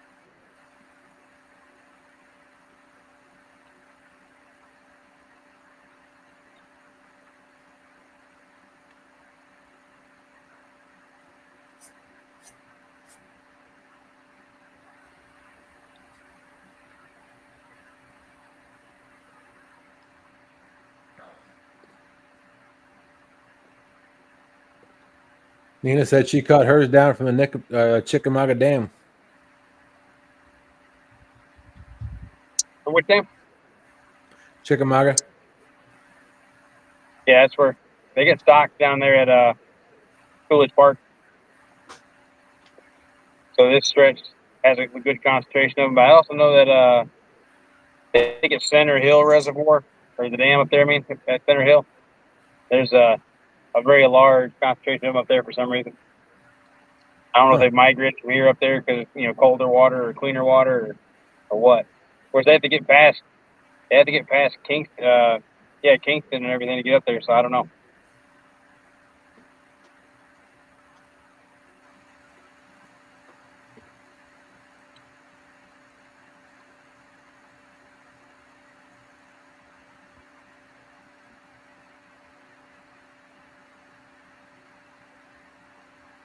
When's your next time going to a casino, Chris? I might go tomorrow. I figured you were going to say that. It's been 4 or 5 days now since I've been.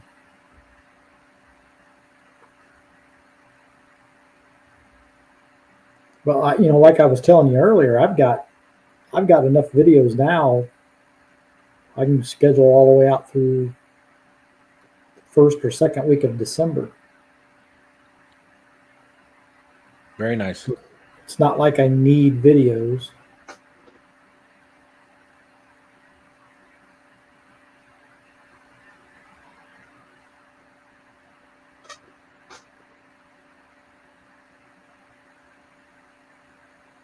The only bad thing about having them that many videos is I've had a lot of people sending me their numbers. Right. That they want me to play their numbers, and I've done them, but they may not see them till November or December. Dang it. Yep. I'm 1 for 4 now, Dustin. Had another hit? Yeah. He felt smaller. I do have big baits on. I probably could downsize some, but Mark, go ahead. We're in that time of year where I feel like it's kind of you kind of want to go big or go home. They're getting ready to start feeding heavy for the winter, and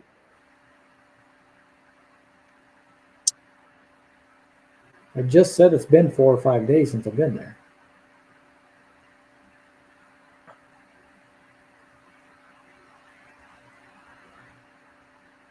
When I first started the channel, I was going almost every single day because I was putting out a video every day. Mm-hmm.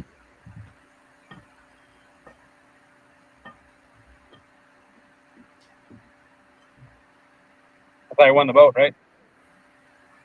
Yes, the boat came from casino winnings. Everything on that boat came from casino winnings. The trolling motor, the gas motor, the boat, the trailer, everything.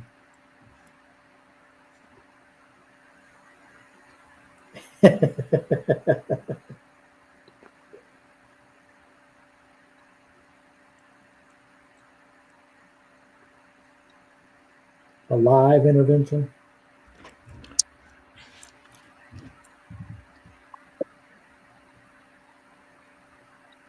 The last several times, little fish.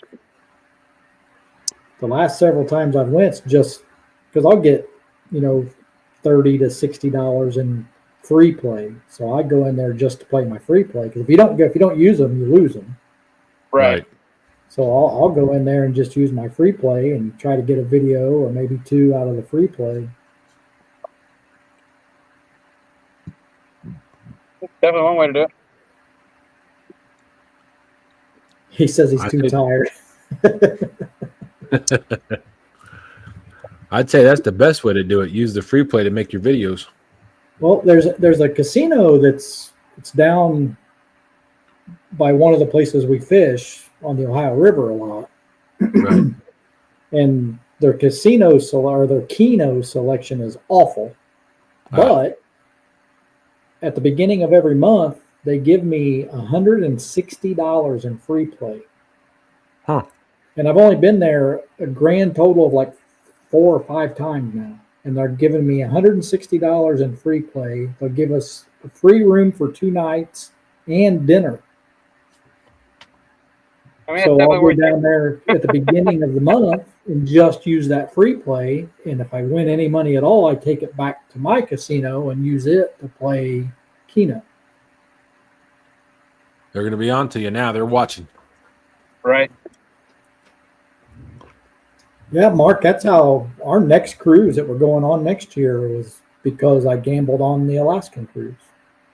We got a junior suite for the Greek Isles cruise we're going on next year.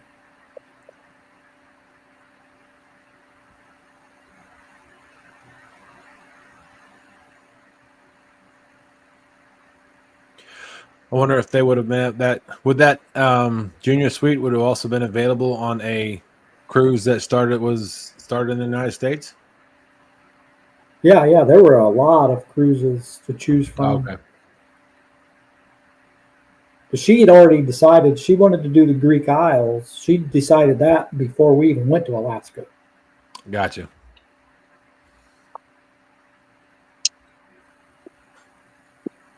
Be right back. Wow. 3 homes on the beach in Greece. Wow. I bet. Yeah, we get to Venice. We got 2 days in Venice before we leave on the cruise. And then we do the Greek Isle cruise and then come back home. Apparently my daughter's going now. She's starting to work overtime and stuff so she can pay her way and go. Nice.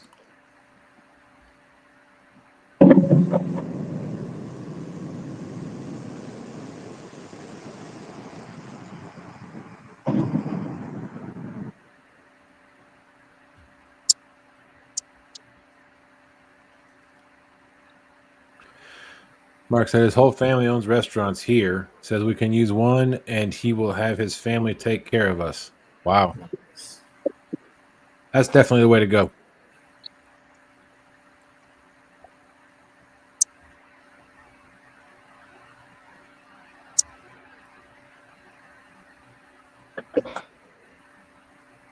So with this being the last episode of the season, guys, you guys want to talk about what the plans are for next season?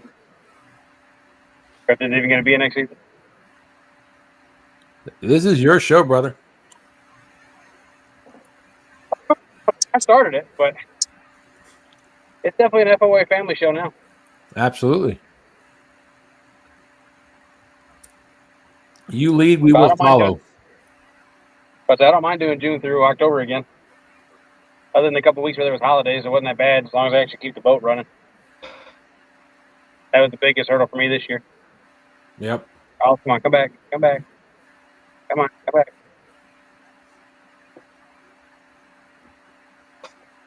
We please eat it. He did it twice. He ain't got the hook, though. Probably a channel or a gar. I mean, I've definitely enjoyed fishing with you guys on the times when I was able to do it. Well, like I said, I definitely don't mind doing it again, and we can always adjust the time or something too if we need to. I kind of did just the 10 to 2 thing because I know for a fact that my wife and my daughter are taken care of before I go away and all that good stuff. But if it needs to be earlier for you guys, or even if it needs to be later, we can definitely talk about it. Or for you fans that are watching, obviously, if you guys have input, I know some of y'all can't stay up late. Some of y'all wish we were later. So definitely open to suggestions. I think we got a lot of time to discuss. I'd like to try to get more FOA family members up here. Yeah, we only got Brandon up here once. Chris been up here a few times. Boss man Freddie hadn't been on at all.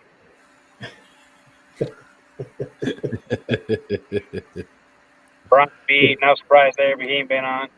Freaking Freddie. I think Brian goes to bed at 9 o'clock, so yeah, Brian I know. didn't fish anyway. That's true. Least he can do is read chat. I actually called Chad today and told him we were going to go and see if he was going to try to talk him into coming out tonight, but they were already on the water fishing when I called him. Oh.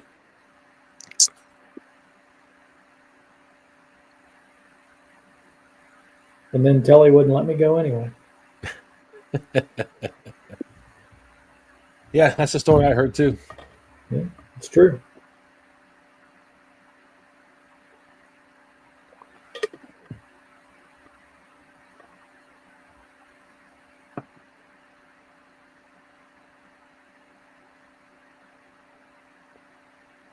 Well, it is officially 12:01. It is now Sunday. Yeah, I'm just sitting there thinking it's probably time for me to go to bed. I figured if I said something, you were going to say something like that. I've been watching the clock.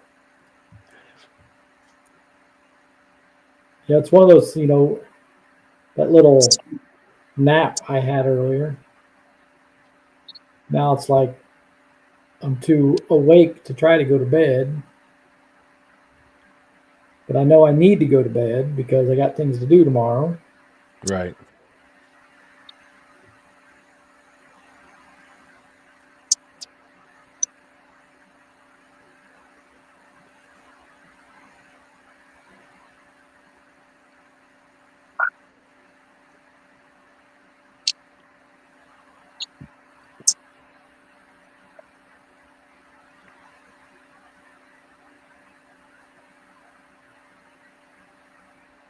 I might actually try to take those. There's some lakes just down the road from us. I may take that little boat over there tomorrow and just, test. I can't run the gas motor on them, but I can get out there and do like stability test for the video, things like that with the trolling motor. Yeah. What do you mean tonight, Mark? Isn't it always? That's what I was thinking.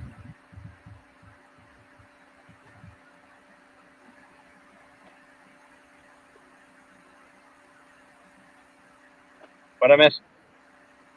Mark said, "Holy smokes, Chicago's violent tonight. Just saw some crazy stuff on X."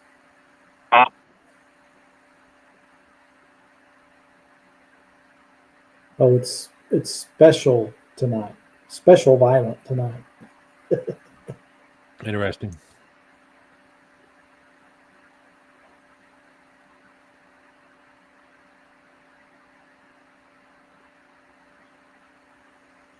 Well, I've downgraded from a headpiece to a body section. We'll see what happens. First fish I landed in the one about to throw my thumb off. Those were on headpieces. Because they had halves. Really, a half a shad, but still. I was going to say that piece you held up earlier was a little more than just a head.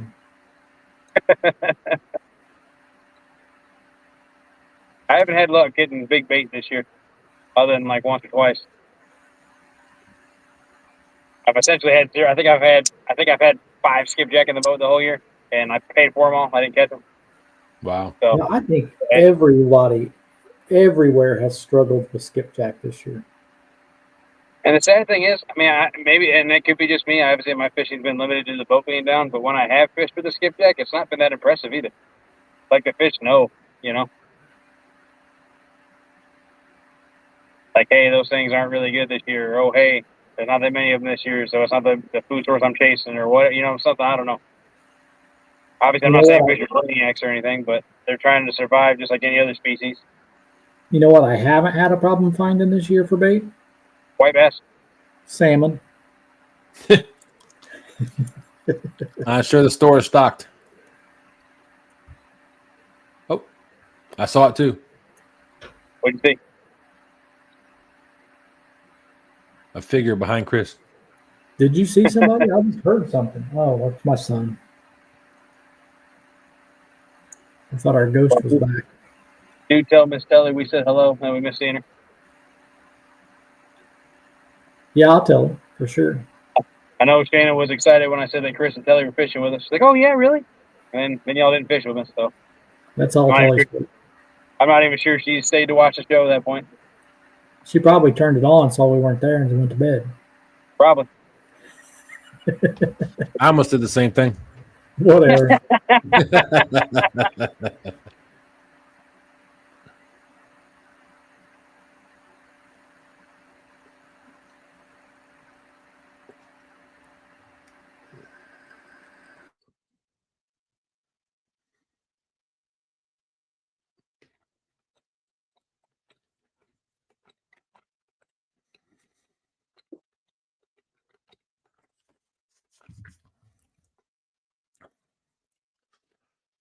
So you said you only brought 2 extra rods tonight?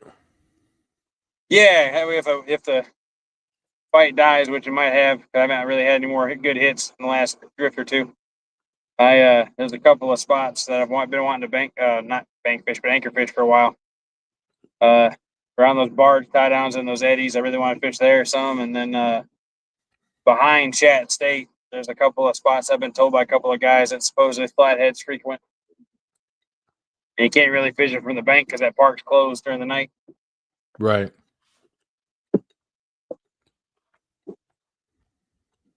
So yeah, there's a couple of spots. Like I said, one of these days I'm gonna go fish downtown tonight, and it's gonna be very soon. Like I said, the very next purchase I'm getting for this thing is another gas tank. And then I can go downtown and I can explore other lakes and not worry about running out of gas. I hear you. Obviously, tonight being the first night using this 90, I have no idea how much gas it uses compared to the 60. So gotta learn that too. Yep, very important. Rebel River Cats, Whisker Warrior, Rebel River Cats, Doug Talley said, I've only made it on the river 3, maybe 4 times this year. I'm hoping I can get out again before it gets too cold. I hope so too, buddy. Me too. Is that a 2-stroke or a 4-stroke? It's 2-stroke. The V4 instead of an inline this time, though. The hole shot with it's much higher than my last one, which is nice. I'm not a tiny person by any means.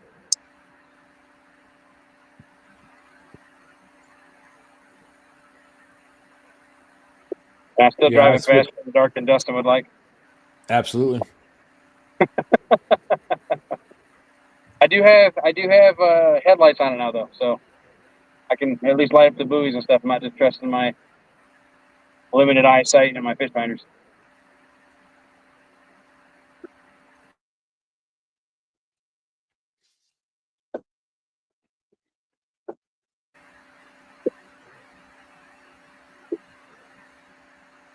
My top speed with the other one was only like 33, but even with all the current, I was still hitting 38 on the way up here. So I'm curious what's going to be going downstream. Too fast. Probably. And I don't need the fastest boat in the world. I just need to get from point A to point B. That's all I wanted.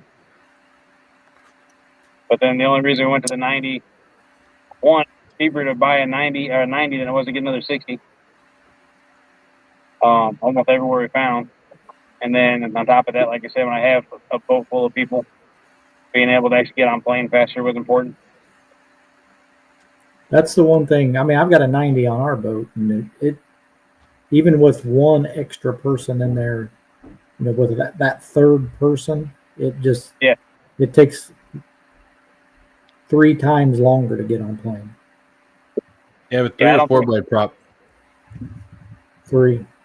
Yep.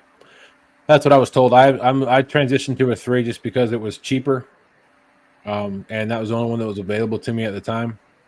But they say the 3 blade. Oh, look! Speaking of Brian B, look at that. Bubbles is in the chat.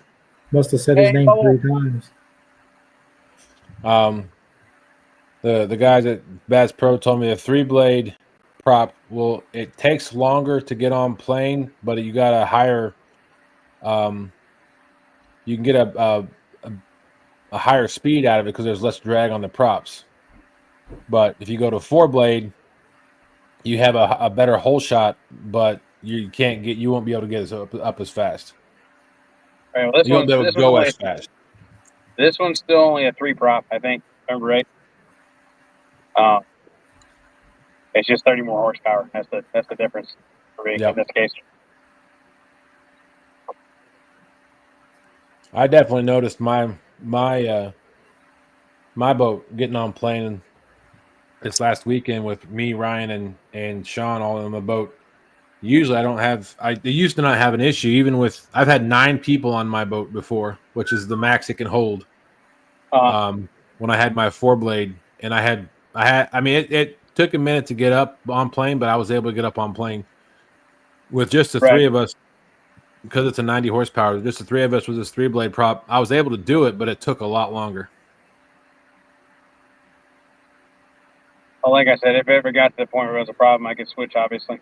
But I've lost, at this point, I think 65 pounds, and I know Shane is working on losing weight, so it's not going to be a problem, I don't think. Now, if we start bringing a bunch of other people, but I'm limited on space with this boat. Right. It says either 7 or 9 people is the max capacity persons-wise, but they're definitely enough seating for that. Not unless they're all kids. Yep.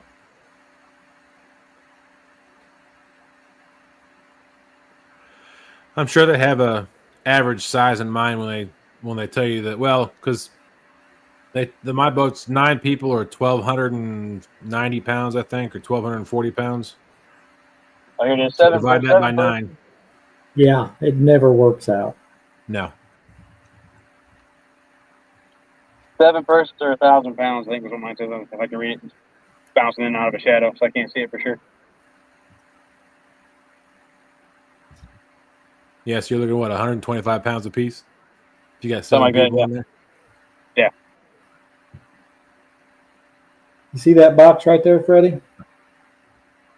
That's where it's at. Prop fin?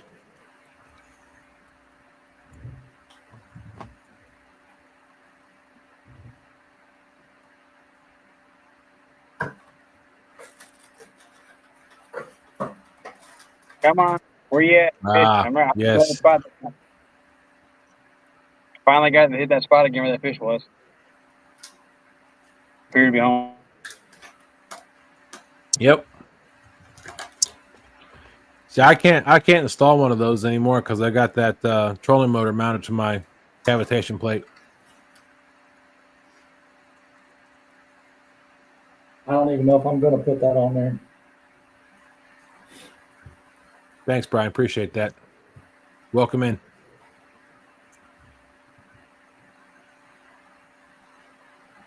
Oh.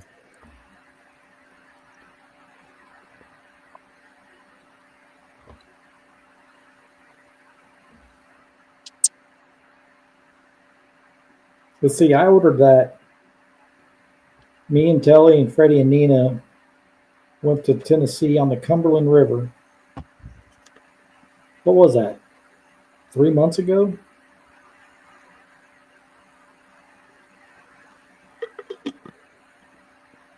Something like that. When I ordered that. So it's been sitting there in that chair ever since. It does you a lot of good sitting in the chair, in the box, in the package still. Yeah, but still in the package. Was that an impulse buy? Yeah, Freddie had one on his new boat, and I was like, maybe I'll order one because you don't have to drill or anything for that one. It just slides on, and then it's got like set screws to lock it in place. Oh, Shut up, Brian B. July is when we were there. Yeah, we were there on the 4th, weren't we? I think. I don't know. I just go. I don't remember dates. That's what my planner does. My scheduler.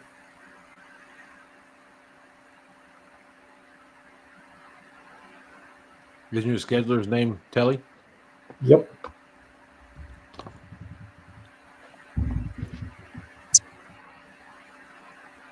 Fish.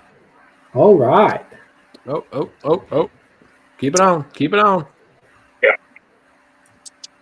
Not in a good spot, though. I'm ready for some pylons. Don't burn your thumb.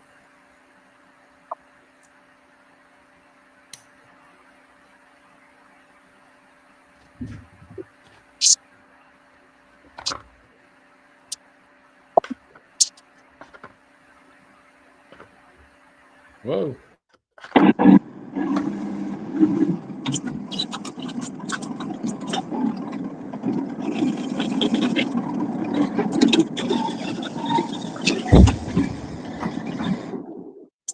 Dang it.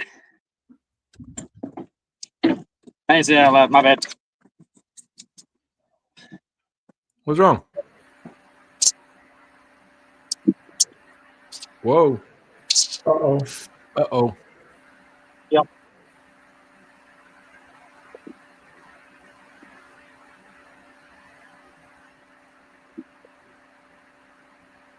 Oh. One.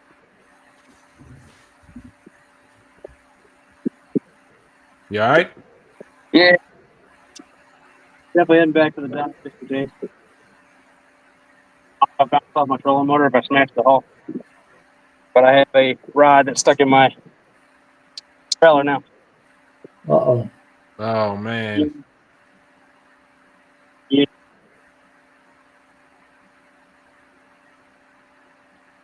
Oh.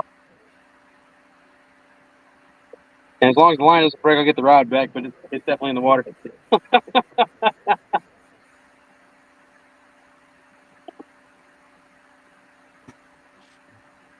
No, he wasn't using that. He started the motor to try to get to straighten the boat up to get away from that pillar. I did, and then it got stuck in the prop. Of course, then I shut the motor off to try not to ruin the motor and smack the pylon anyway. Trolling motor still work? Trolling motor's still working. Okay, good. Like I said, I'm heading back towards it now. I know the bilge pump works, so I ain't worried about that part.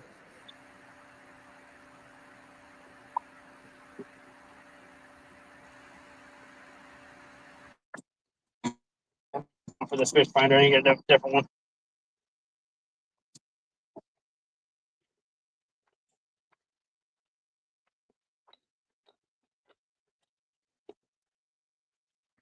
Didn't catch it broadside, at least. I was worried that was going to happen. That's why I turned the motor on.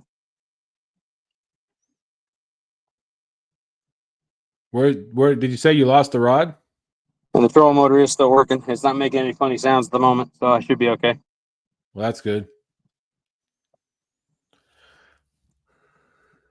Did your line break, or did you say you lost the rod? It's my rod is currently in the water. Oh. I think behind the boat, being pulled by the trolling, by the prop and the motor, because I definitely had to set it down in order to try to. I was going to run to the front of the boat and try to push me off the pillar before I hit it. Gotcha. And of course, I ended up letting go of it. So it might be gone. It might be stuck in the prop. It might be in the bottom of the river. I don't know yet.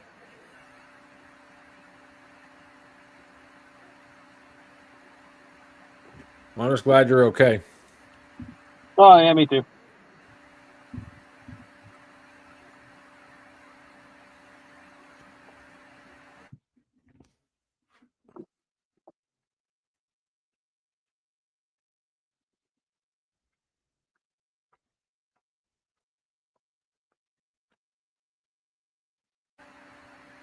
tilt my motor up, see if I chance that rod's still on there. I don't really want to lose that rod. I like it.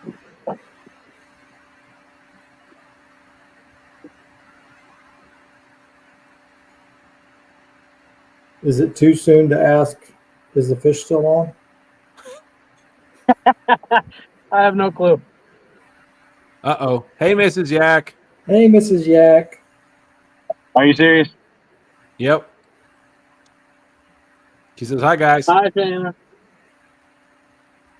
I'm on the way back to the dock.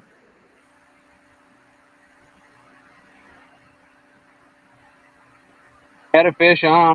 Was fighting it good. Tried to bridge. It yanked me into the bridge. She says, why? Before you ask, yes, I'm okay. Being safe and going back to the boat ramp. That's it. Everything's fine. Yep.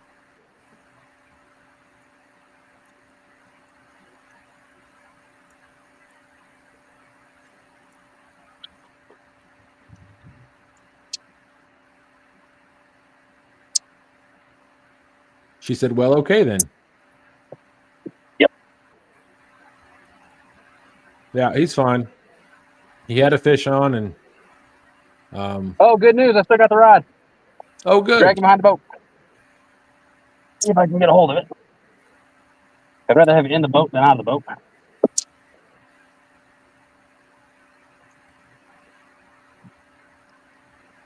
Yeah, just don't run that motor till you know you got all that line out of that prop. Oh, yeah, for sure. All right. Yep. There's the rod and reel. Don't know if the fish is still on it or not.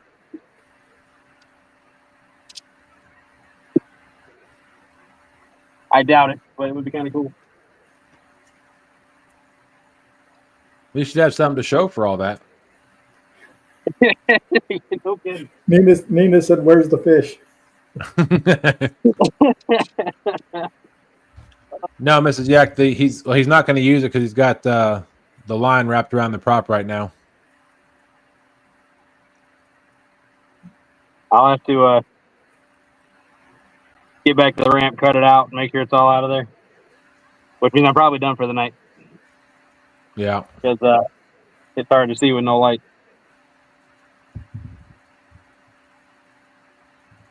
The good thing is you're not far from the ramp, so. Oh yeah, no, for sure. And it's downstream. Yes.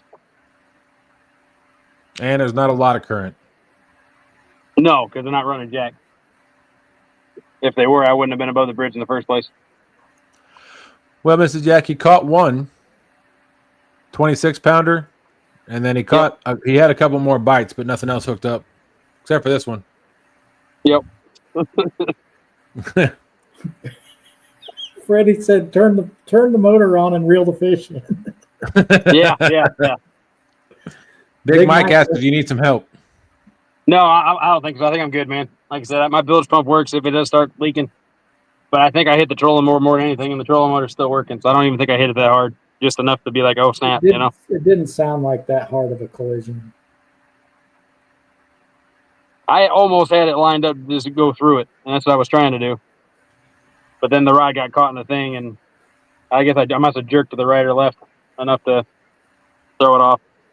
Big Mike said if you need him, he can be there in 10 minutes. Yes, sir. I'll let you know. I appreciate it. But like I said, I think I'll probably be okay. Did you learn that boat maneuver technique from Bobcat? About trying to weave it through like that? No. About hitting the pillar. Oh, no. I learned that one from Daryl. Learned that from Daryl. Just replace the pillar with a barge. Yeah, I get it. Yep. That's still the first time I ever saw an ugly stick break.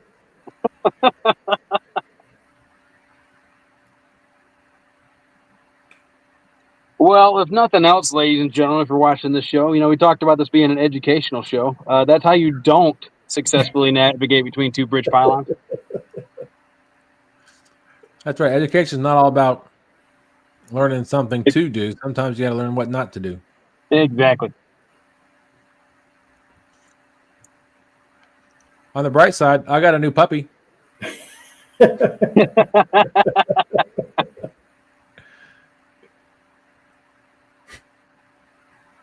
So are you 100% sure you're wrapped in your prop and it didn't just catch at the bottom of the motor? It was ripping off the reel, the line. So yeah, I'm you're in your prop. I'm pretty sure it's in.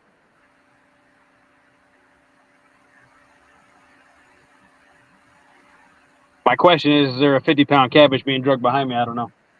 I doubt it. But we'll see. I guess you'll find out when you get to the dock. Yep. Or his boat starts going upriver. Yeah, right. Yeah. I don't know about that point. I'd be excited. That's happened to me one time. And it was down there in downtown. We were drifting chicken. And I had just caught a 20-something pound catfish. And then hooked into something that it turned the boat around, started going upstream before it got me into a tree. And it went under the fish finder, and Bob said it was an extremely large mark. I don't know if we think it was a sturgeon or if we thought it was a big catfish or a striper or what. It wasn't really peel and drag. It was just straight, steady strength. Is your prop out of the water right now? Not all the way. Freddie had a good point. If you take it all the way out of the water, it's less drag for your trolling motor to fight. Sure.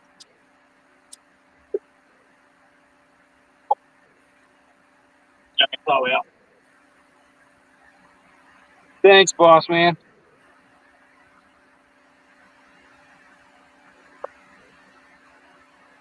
I've been there. I've been there and got line wrapped in my prop before. I've never hit anything with my boat, but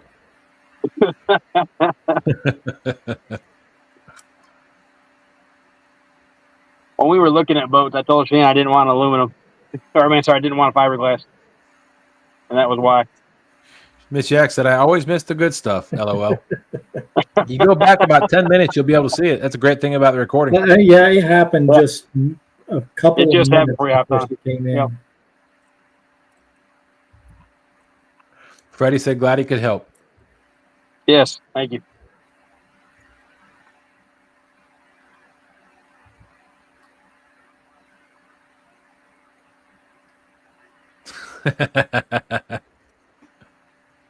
Brian B said, just as you'll load the boat, your line is still stuck in the prop. You'll arrive home to a 50-pound catfish flipping and flapping on the street, stuck to the line in the prop.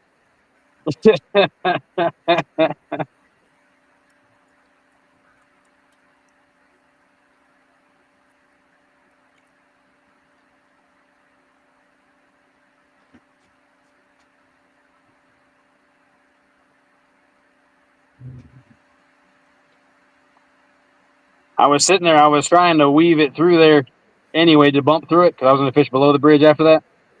And he just happened to smack it right then when I made that decision. Because otherwise I wouldn't have been that close to the pillar in the first place.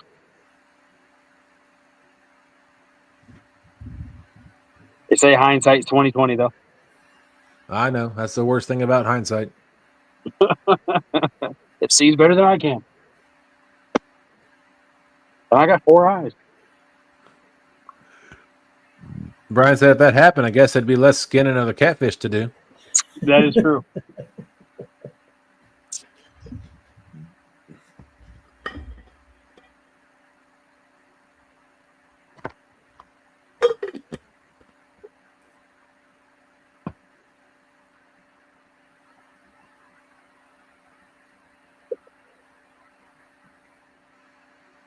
Well, they gave me something else to learn on this boat.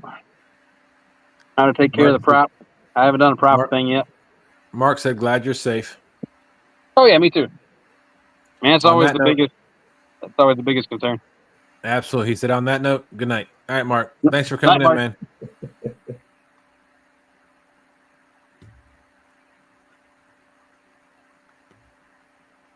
Yeah, definitely. I mean, even if you get your line out by hand, you still want to remove that prop and make sure you've got it all out of there. Oh, I will. I got a new impeller to put in it too, and I need to look at the water pump. It looks like a good steady stream, but I don't know how old it is. I really need to take the lower part anyway, so I'll just do it all at once. That's what Chris said.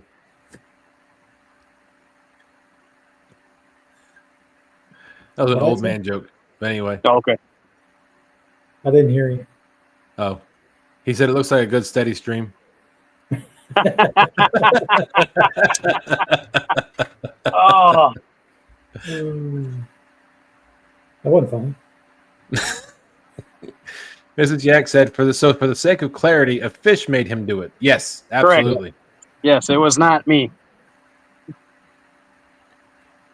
He had no stake in that one. That was all the fish. It bit and it pulled the boat sideways. The fish was so big it pulled him into that bridge pile. Yeah, correct. 100%. Yeah. He did everything in his power to not hit that pillar. He even had the gas motor running, and it still pulled him into the bridge. That's right. It's a great thing about fish stories.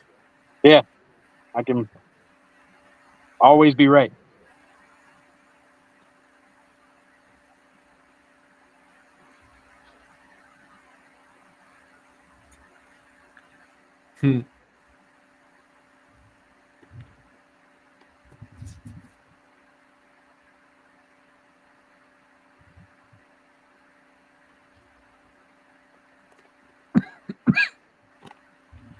Well, on the plus side,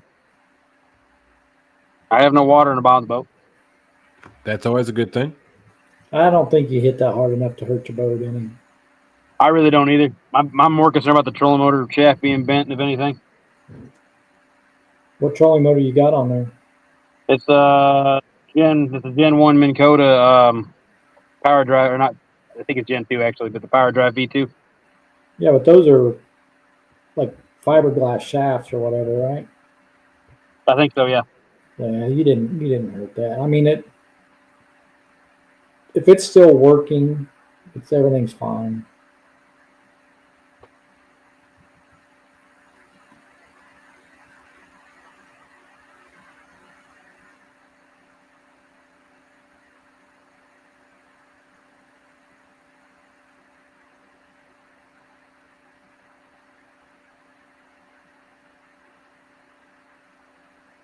Normally, if I was going to do bumping in the dark, I would go to Nickajack, but due to scheduling conflicts for after the show and in the morning, that's why I have to come to Chickamauga. Nina said Freddie's guess is it was a 2-pound channel cat dragging behind the motor. Or it will be. We will find out another 3/4 of a mile, something like that.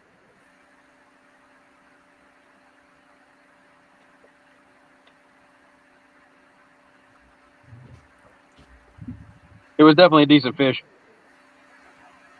I probably shouldn't have tried turning the motor on to straighten out. I probably should have just let it pull me through.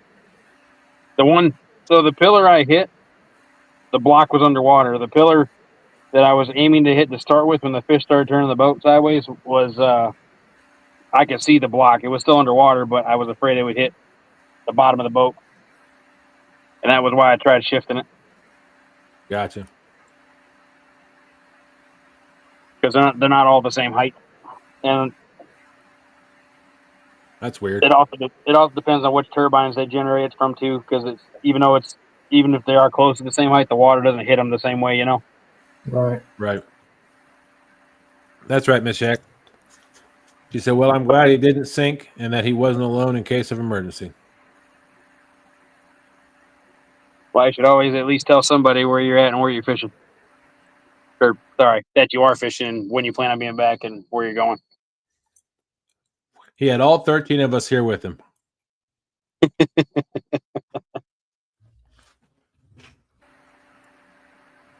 Yep, I can be there in about 6.5 hours to help him.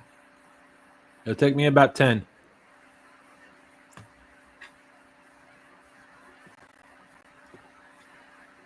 Well, luckily I got Brandon and Bob and Mike. They're all close by, so yeah.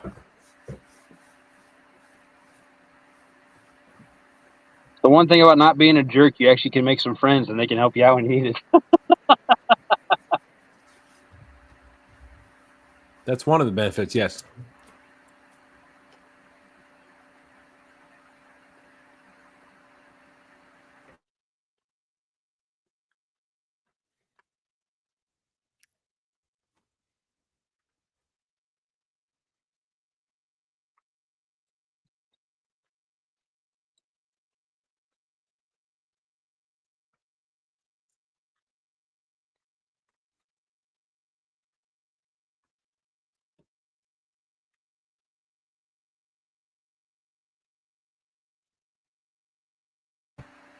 So when you load the boat and you drag that 150-pound blue cat up on the boat ramp, does it still count? Yes. But I say I caught it on rod and reel. I still have the rod and reel.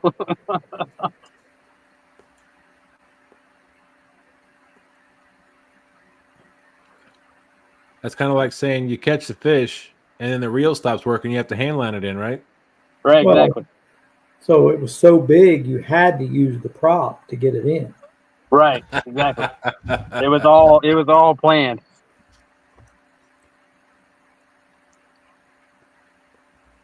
Nina said, or you make friends with a guy like Keno Chris, who is a Jersey, and they still help you out. A jerk, I'm She sure. means jerk.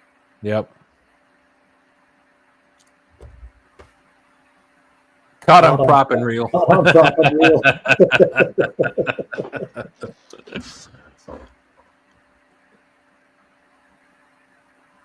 If there is a fish on that, I'll definitely have to clip that, make it a short. I'm gonna have to clip me hitting the bridge anyway.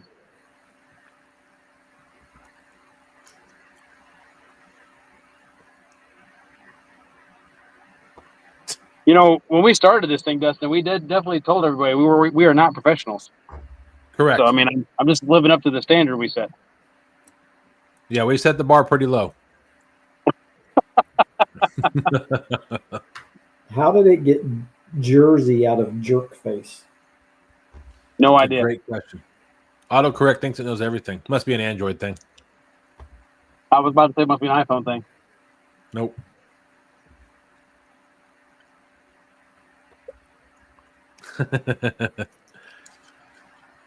She forgot one word in that.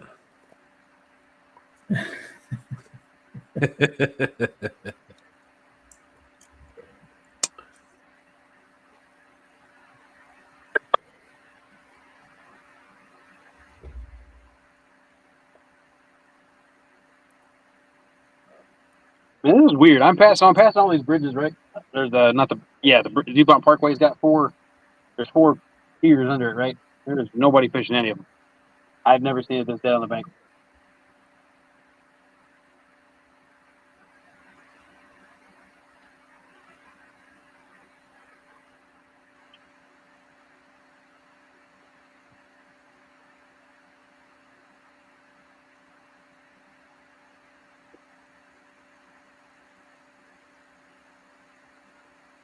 How much farther you got?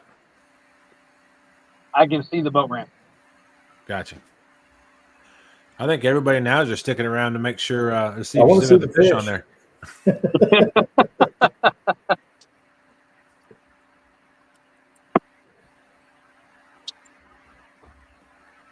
And my guess is it probably broke that braid. Oh, I'm sure. Yeah. But I don't know, because you never know. when I was that night, the very first night that I went out, there was somebody fishing off the dock right there by the boat ramp, and I got their braid caught in my line. I ended up having to cut it. I mean, I got their braid caught in my prop. I ended up having to cut their line. We knew what you meant. I know. I'm only using 65. So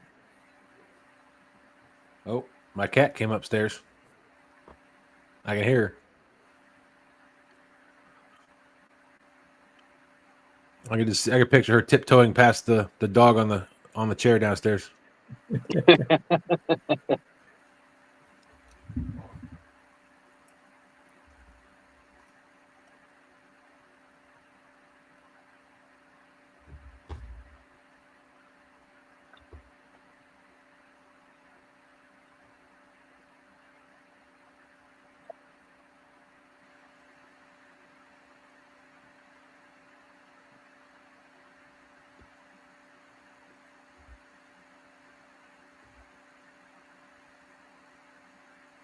I will say one major improvement I made on this boat, which has been nice at least today, and it's going to be nice in just a minute. I finally angled the trolling motor where it isn't hanging off the side of the boat, so I can actually use either side of the boat on the dock.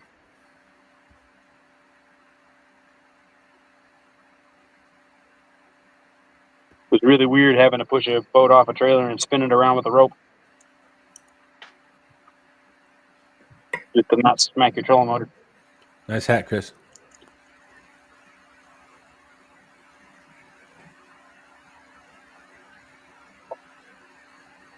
H&H. Hey, I know those people. Yeehaw.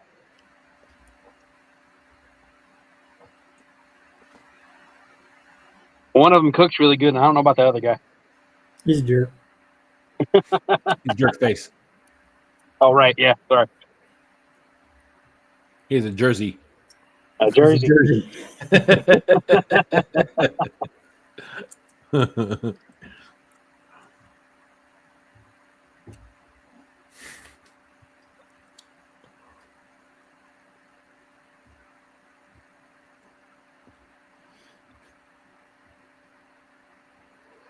Oh, there it is. Coffee's Yeah, wearing let off. me hear you get that fish in, so I can go to bed.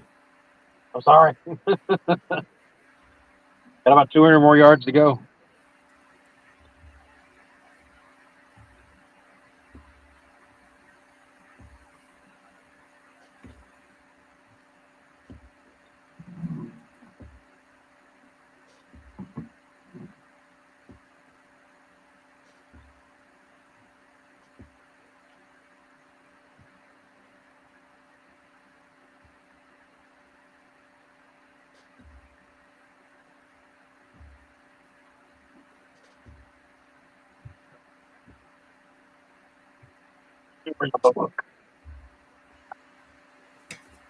Nina said getting bullied by the pro staff. Dang.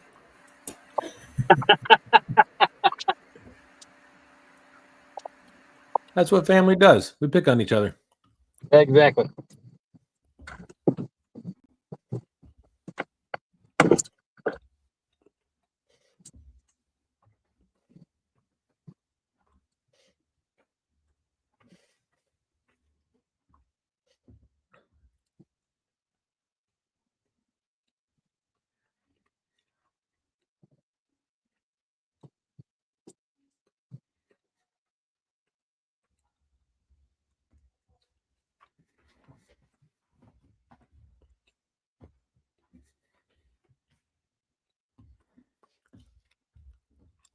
I always break that down at 10-minute increments, Nina. It always goes faster for me.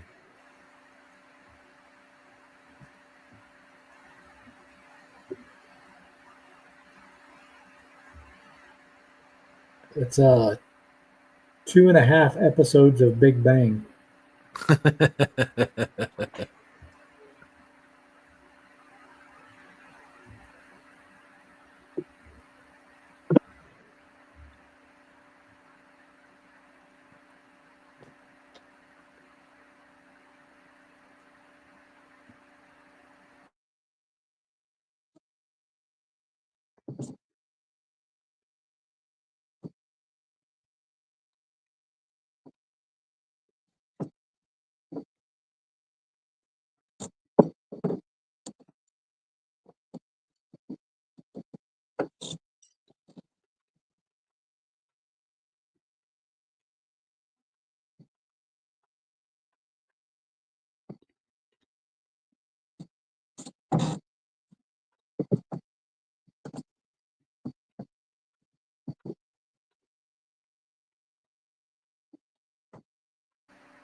All right, the moment of truth.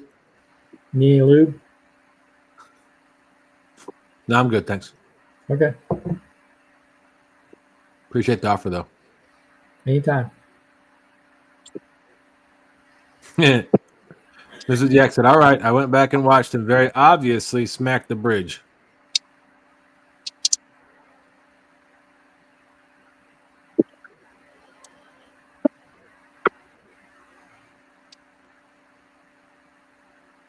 You all right, Chris? Somebody back there snoring really loud. We'll say it's the dog. Blue lights or black lights to keep the bugs away. The blue lights or black lights to help keep the bugs away. Having to see your rods.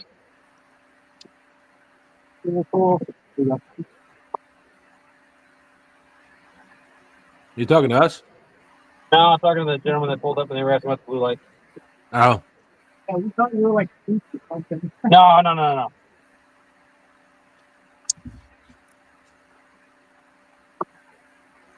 Hey, let me back the trailer down and then we'll do that fish at the dash. I'll be right back. All right. Make sure you show that guy that hooks and hammock sticker on that pole right there. I started up and get it out off those rocks real quick. Yellow. I thought Oh, red she's light. talking about the light to keep the bugs away. Yellow. I thought red light kept the bugs away. None of the lights keep the bugs away.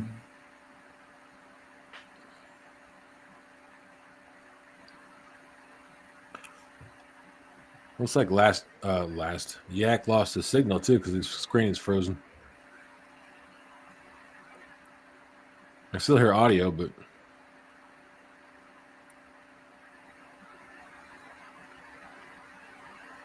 Yeah, there's something there kind of halfway blocking it, isn't it? yep. He just said, "Stop talking. Then we have a fish to catch."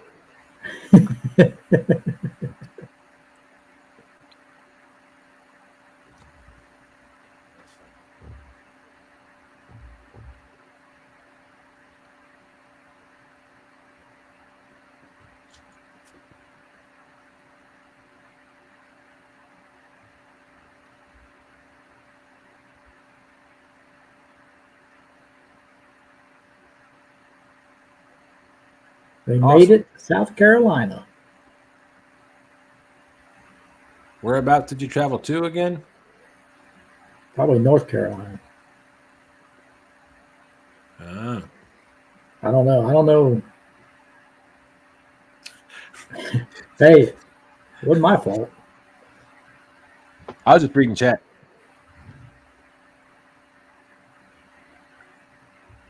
Since he's not here, I told him not to do that. He wouldn't listen to either one.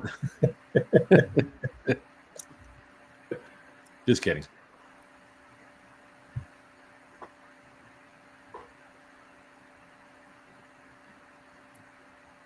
Lately, every show it's been something. Something's acted up Yep. one way or another. Okay. Cherokee, North Carolina.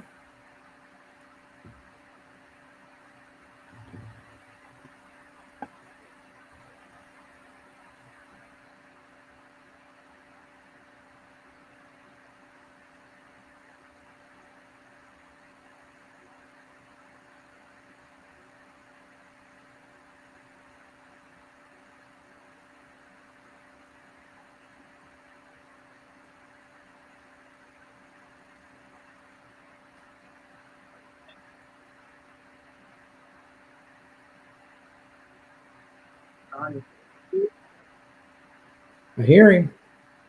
Uh-oh.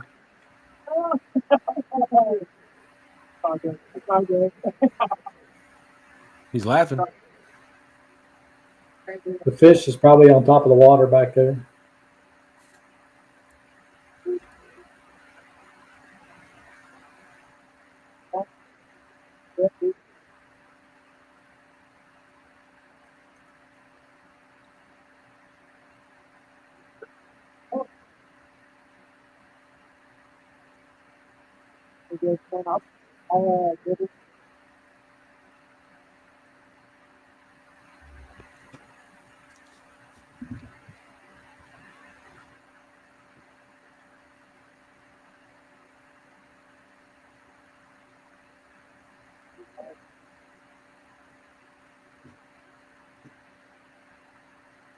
We are all waiting patiently. Some of us impatiently.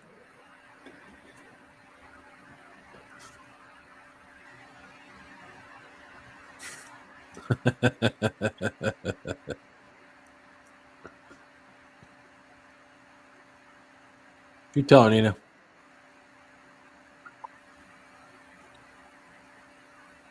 Stop being such a Jersey and let the man catch his fish.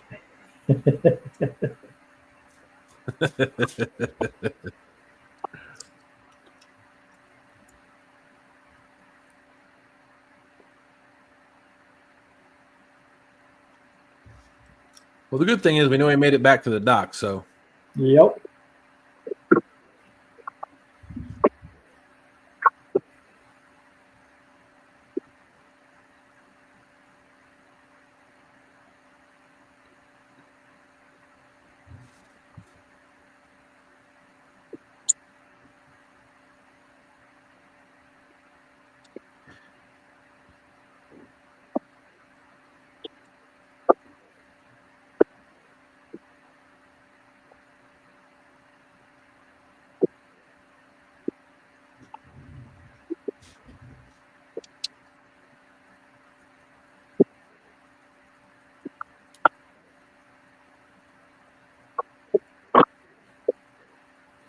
Yeah, can you hear us?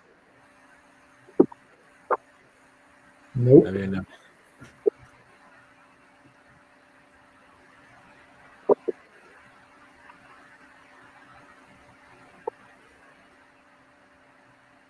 Of course, you know, it's going to be a little more difficult to load the boat now. Yeah.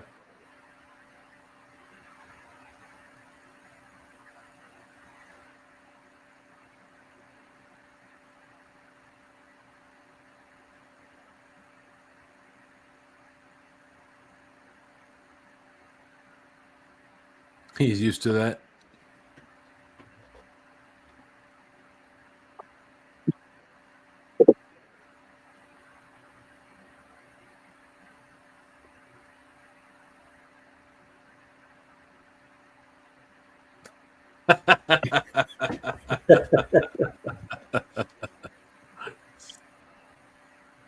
I can think of a couple other reasons, Nina, but yes, you are accurate. You are correct.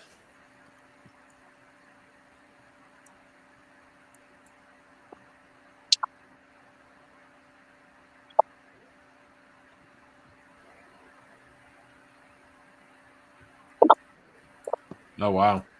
Oh,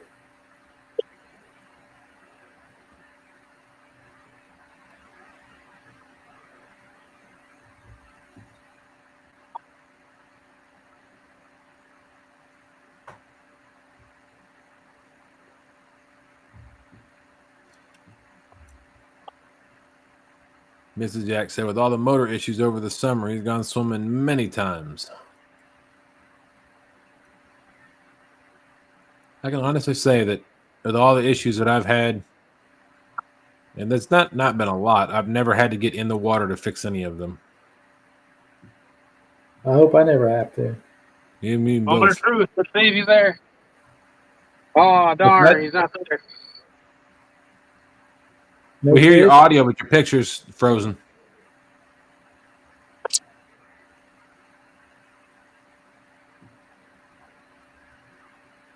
Do what? So we hear your audio, but your picture's frozen. Oh, there you go. Sorry. But yeah, no, You're fine. he's not there. The line broke. Ah. Darn it. You know we're going to blame whoever was talking to you, though.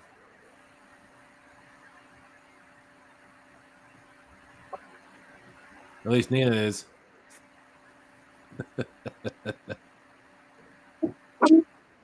All right. Well, now that I know he's back safe, I'm going to go to bed. All Have right. a good night. Thanks for coming up, Keno Chris. Yeah, thanks, Chris. Looks just like your thumbnail for your Keno Chris picture. You know, John Parker made that. I'm not surprised. It was funny because I called him and told him what I wanted. I was like, you know, this is what I want. And he's like, yeah, just send me a few pictures and what you want in there and stuff. And I was like, all right. So when I got home, I sent him that stuff. And I'm not kidding. In less than 3 minutes, he had the first one sent back to me. And I was like, yeah, I like that. If you just change this or change that. And he's like, well, that's just what I could do real quick on my phone. And I was like, are you kidding me? Wow. He did it that fast on his phone. Yep. Nina said good night, Jersey.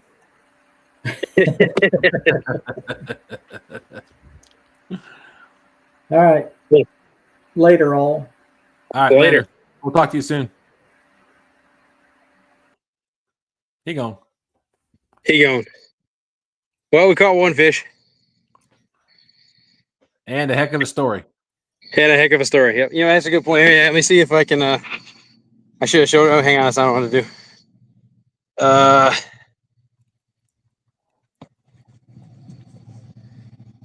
don't know if you can see how well you can see it. But that's the. I see nothing. No. Huh. I literally do think I caught all trolling motor. Because it's hard to see on this side. I can't get my how my flash will come on or not with the camera being used. Yeah, it won't. Probably not. But just at a glance, there's one ding on the keel, Yep. and that's it. And I'm not even sure that was from that because it looks not the right angle or the right type of ding, if you know what I mean. Well, at least we know. I see what I caught. What's I don't that? know if you can see it. I'll have to get a better spot with a better light. But the mounting bracket for the trolling motor, that's what caught it. The brunt of it looks like. It's all boogered up, road rash looking. Well, Which at means least it was. If I say it wasn't my shaft, wasn't the motor, wasn't the head either. The head's smooth. So I got lucky on that part, I guess. Well, let me switch the camera back. But yeah, so how you don't not hit a pillar. Yes, I will call you in just a minute. But on that note, I guess we will end the season finale with a literal bang. And it was all planned. It was all planned. It was all planned. Yeah. But like Dustin said, you know, the whole point is to teach people stuff. So if you learn something, fantastic. If nothing else, hope you at least had a good time watching throughout the season. I think just preemptively speaking, we plan on doing another one. Probably be around the same time, you know, and then other than that, throughout the year, we can kind of do our own thing. You know, it gets colder in some spots than others, and bites change and whatnot. But generally speaking, I think Dustin agrees the night bite is usually better in the summer, late summer months. Yep. That's kind of why we did this, or why I was doing it, and then I asked him to join me for it and whatnot. So I think the plan is to try to do another season next year around the same time. But obviously, we'll work out the details and announce that when we get to that point. Absolutely. And as we talked about early on, that, you know, any proceeds from this show, we're going to donate to FOA. So I was doing the math today, and just from the estimated revenue from the lives is not all that much. You know, for those of you that do YouTube, you know that we don't make a lot of money on these videos or these lives. So, but I think it was a max of like $3. Hey, all right. Hey, $3 is better than nothing. That's right. And you know, my channel's not even monetized, so couldn't help with that at all or anything like that. So it would have been just proceeds from the sales, and obviously I wasn't doing the best in terms of showing what I was capable of doing with having a boat that didn't work. So just part of it. I will say one of the things that I like when I'm watching other YouTube videos or streamers or YouTubers is, you know, you show the good and the bad, right? So sometimes not everything's going to work every time. So you run into some obstacles and you push through. So she said, donate that to your pocket. But I honestly want to say that we do appreciate everything that you and Freddie do, Nina. 100%. I'm pretty sure I speak for the entire pro staff crew when I say that. Thank you for everything y'all do for the community, for the industry, and just for being who you are, good people. And You know, we couldn't ask for better friends and a pro staff family. So thank you for that. Yes.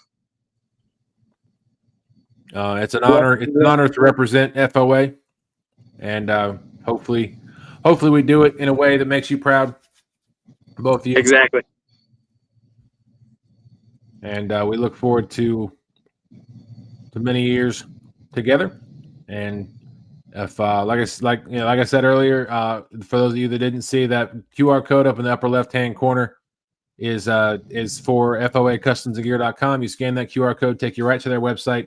All of the discount codes for all the pro staff are in the description of this video. So if you're interested in buying anything, if you're watching this after the fact, go ahead and go scan that QR code, go there, check the description, use one of those discount codes, and buy yourself some gear. You will not be sorry. 100%. They definitely make good stuff. I'm more and more impressed the more I use it. So on that note, thank everybody for watching. Appreciate you all hanging out with us this evening and this morning. And we will see everybody soon. Adios. All right, later.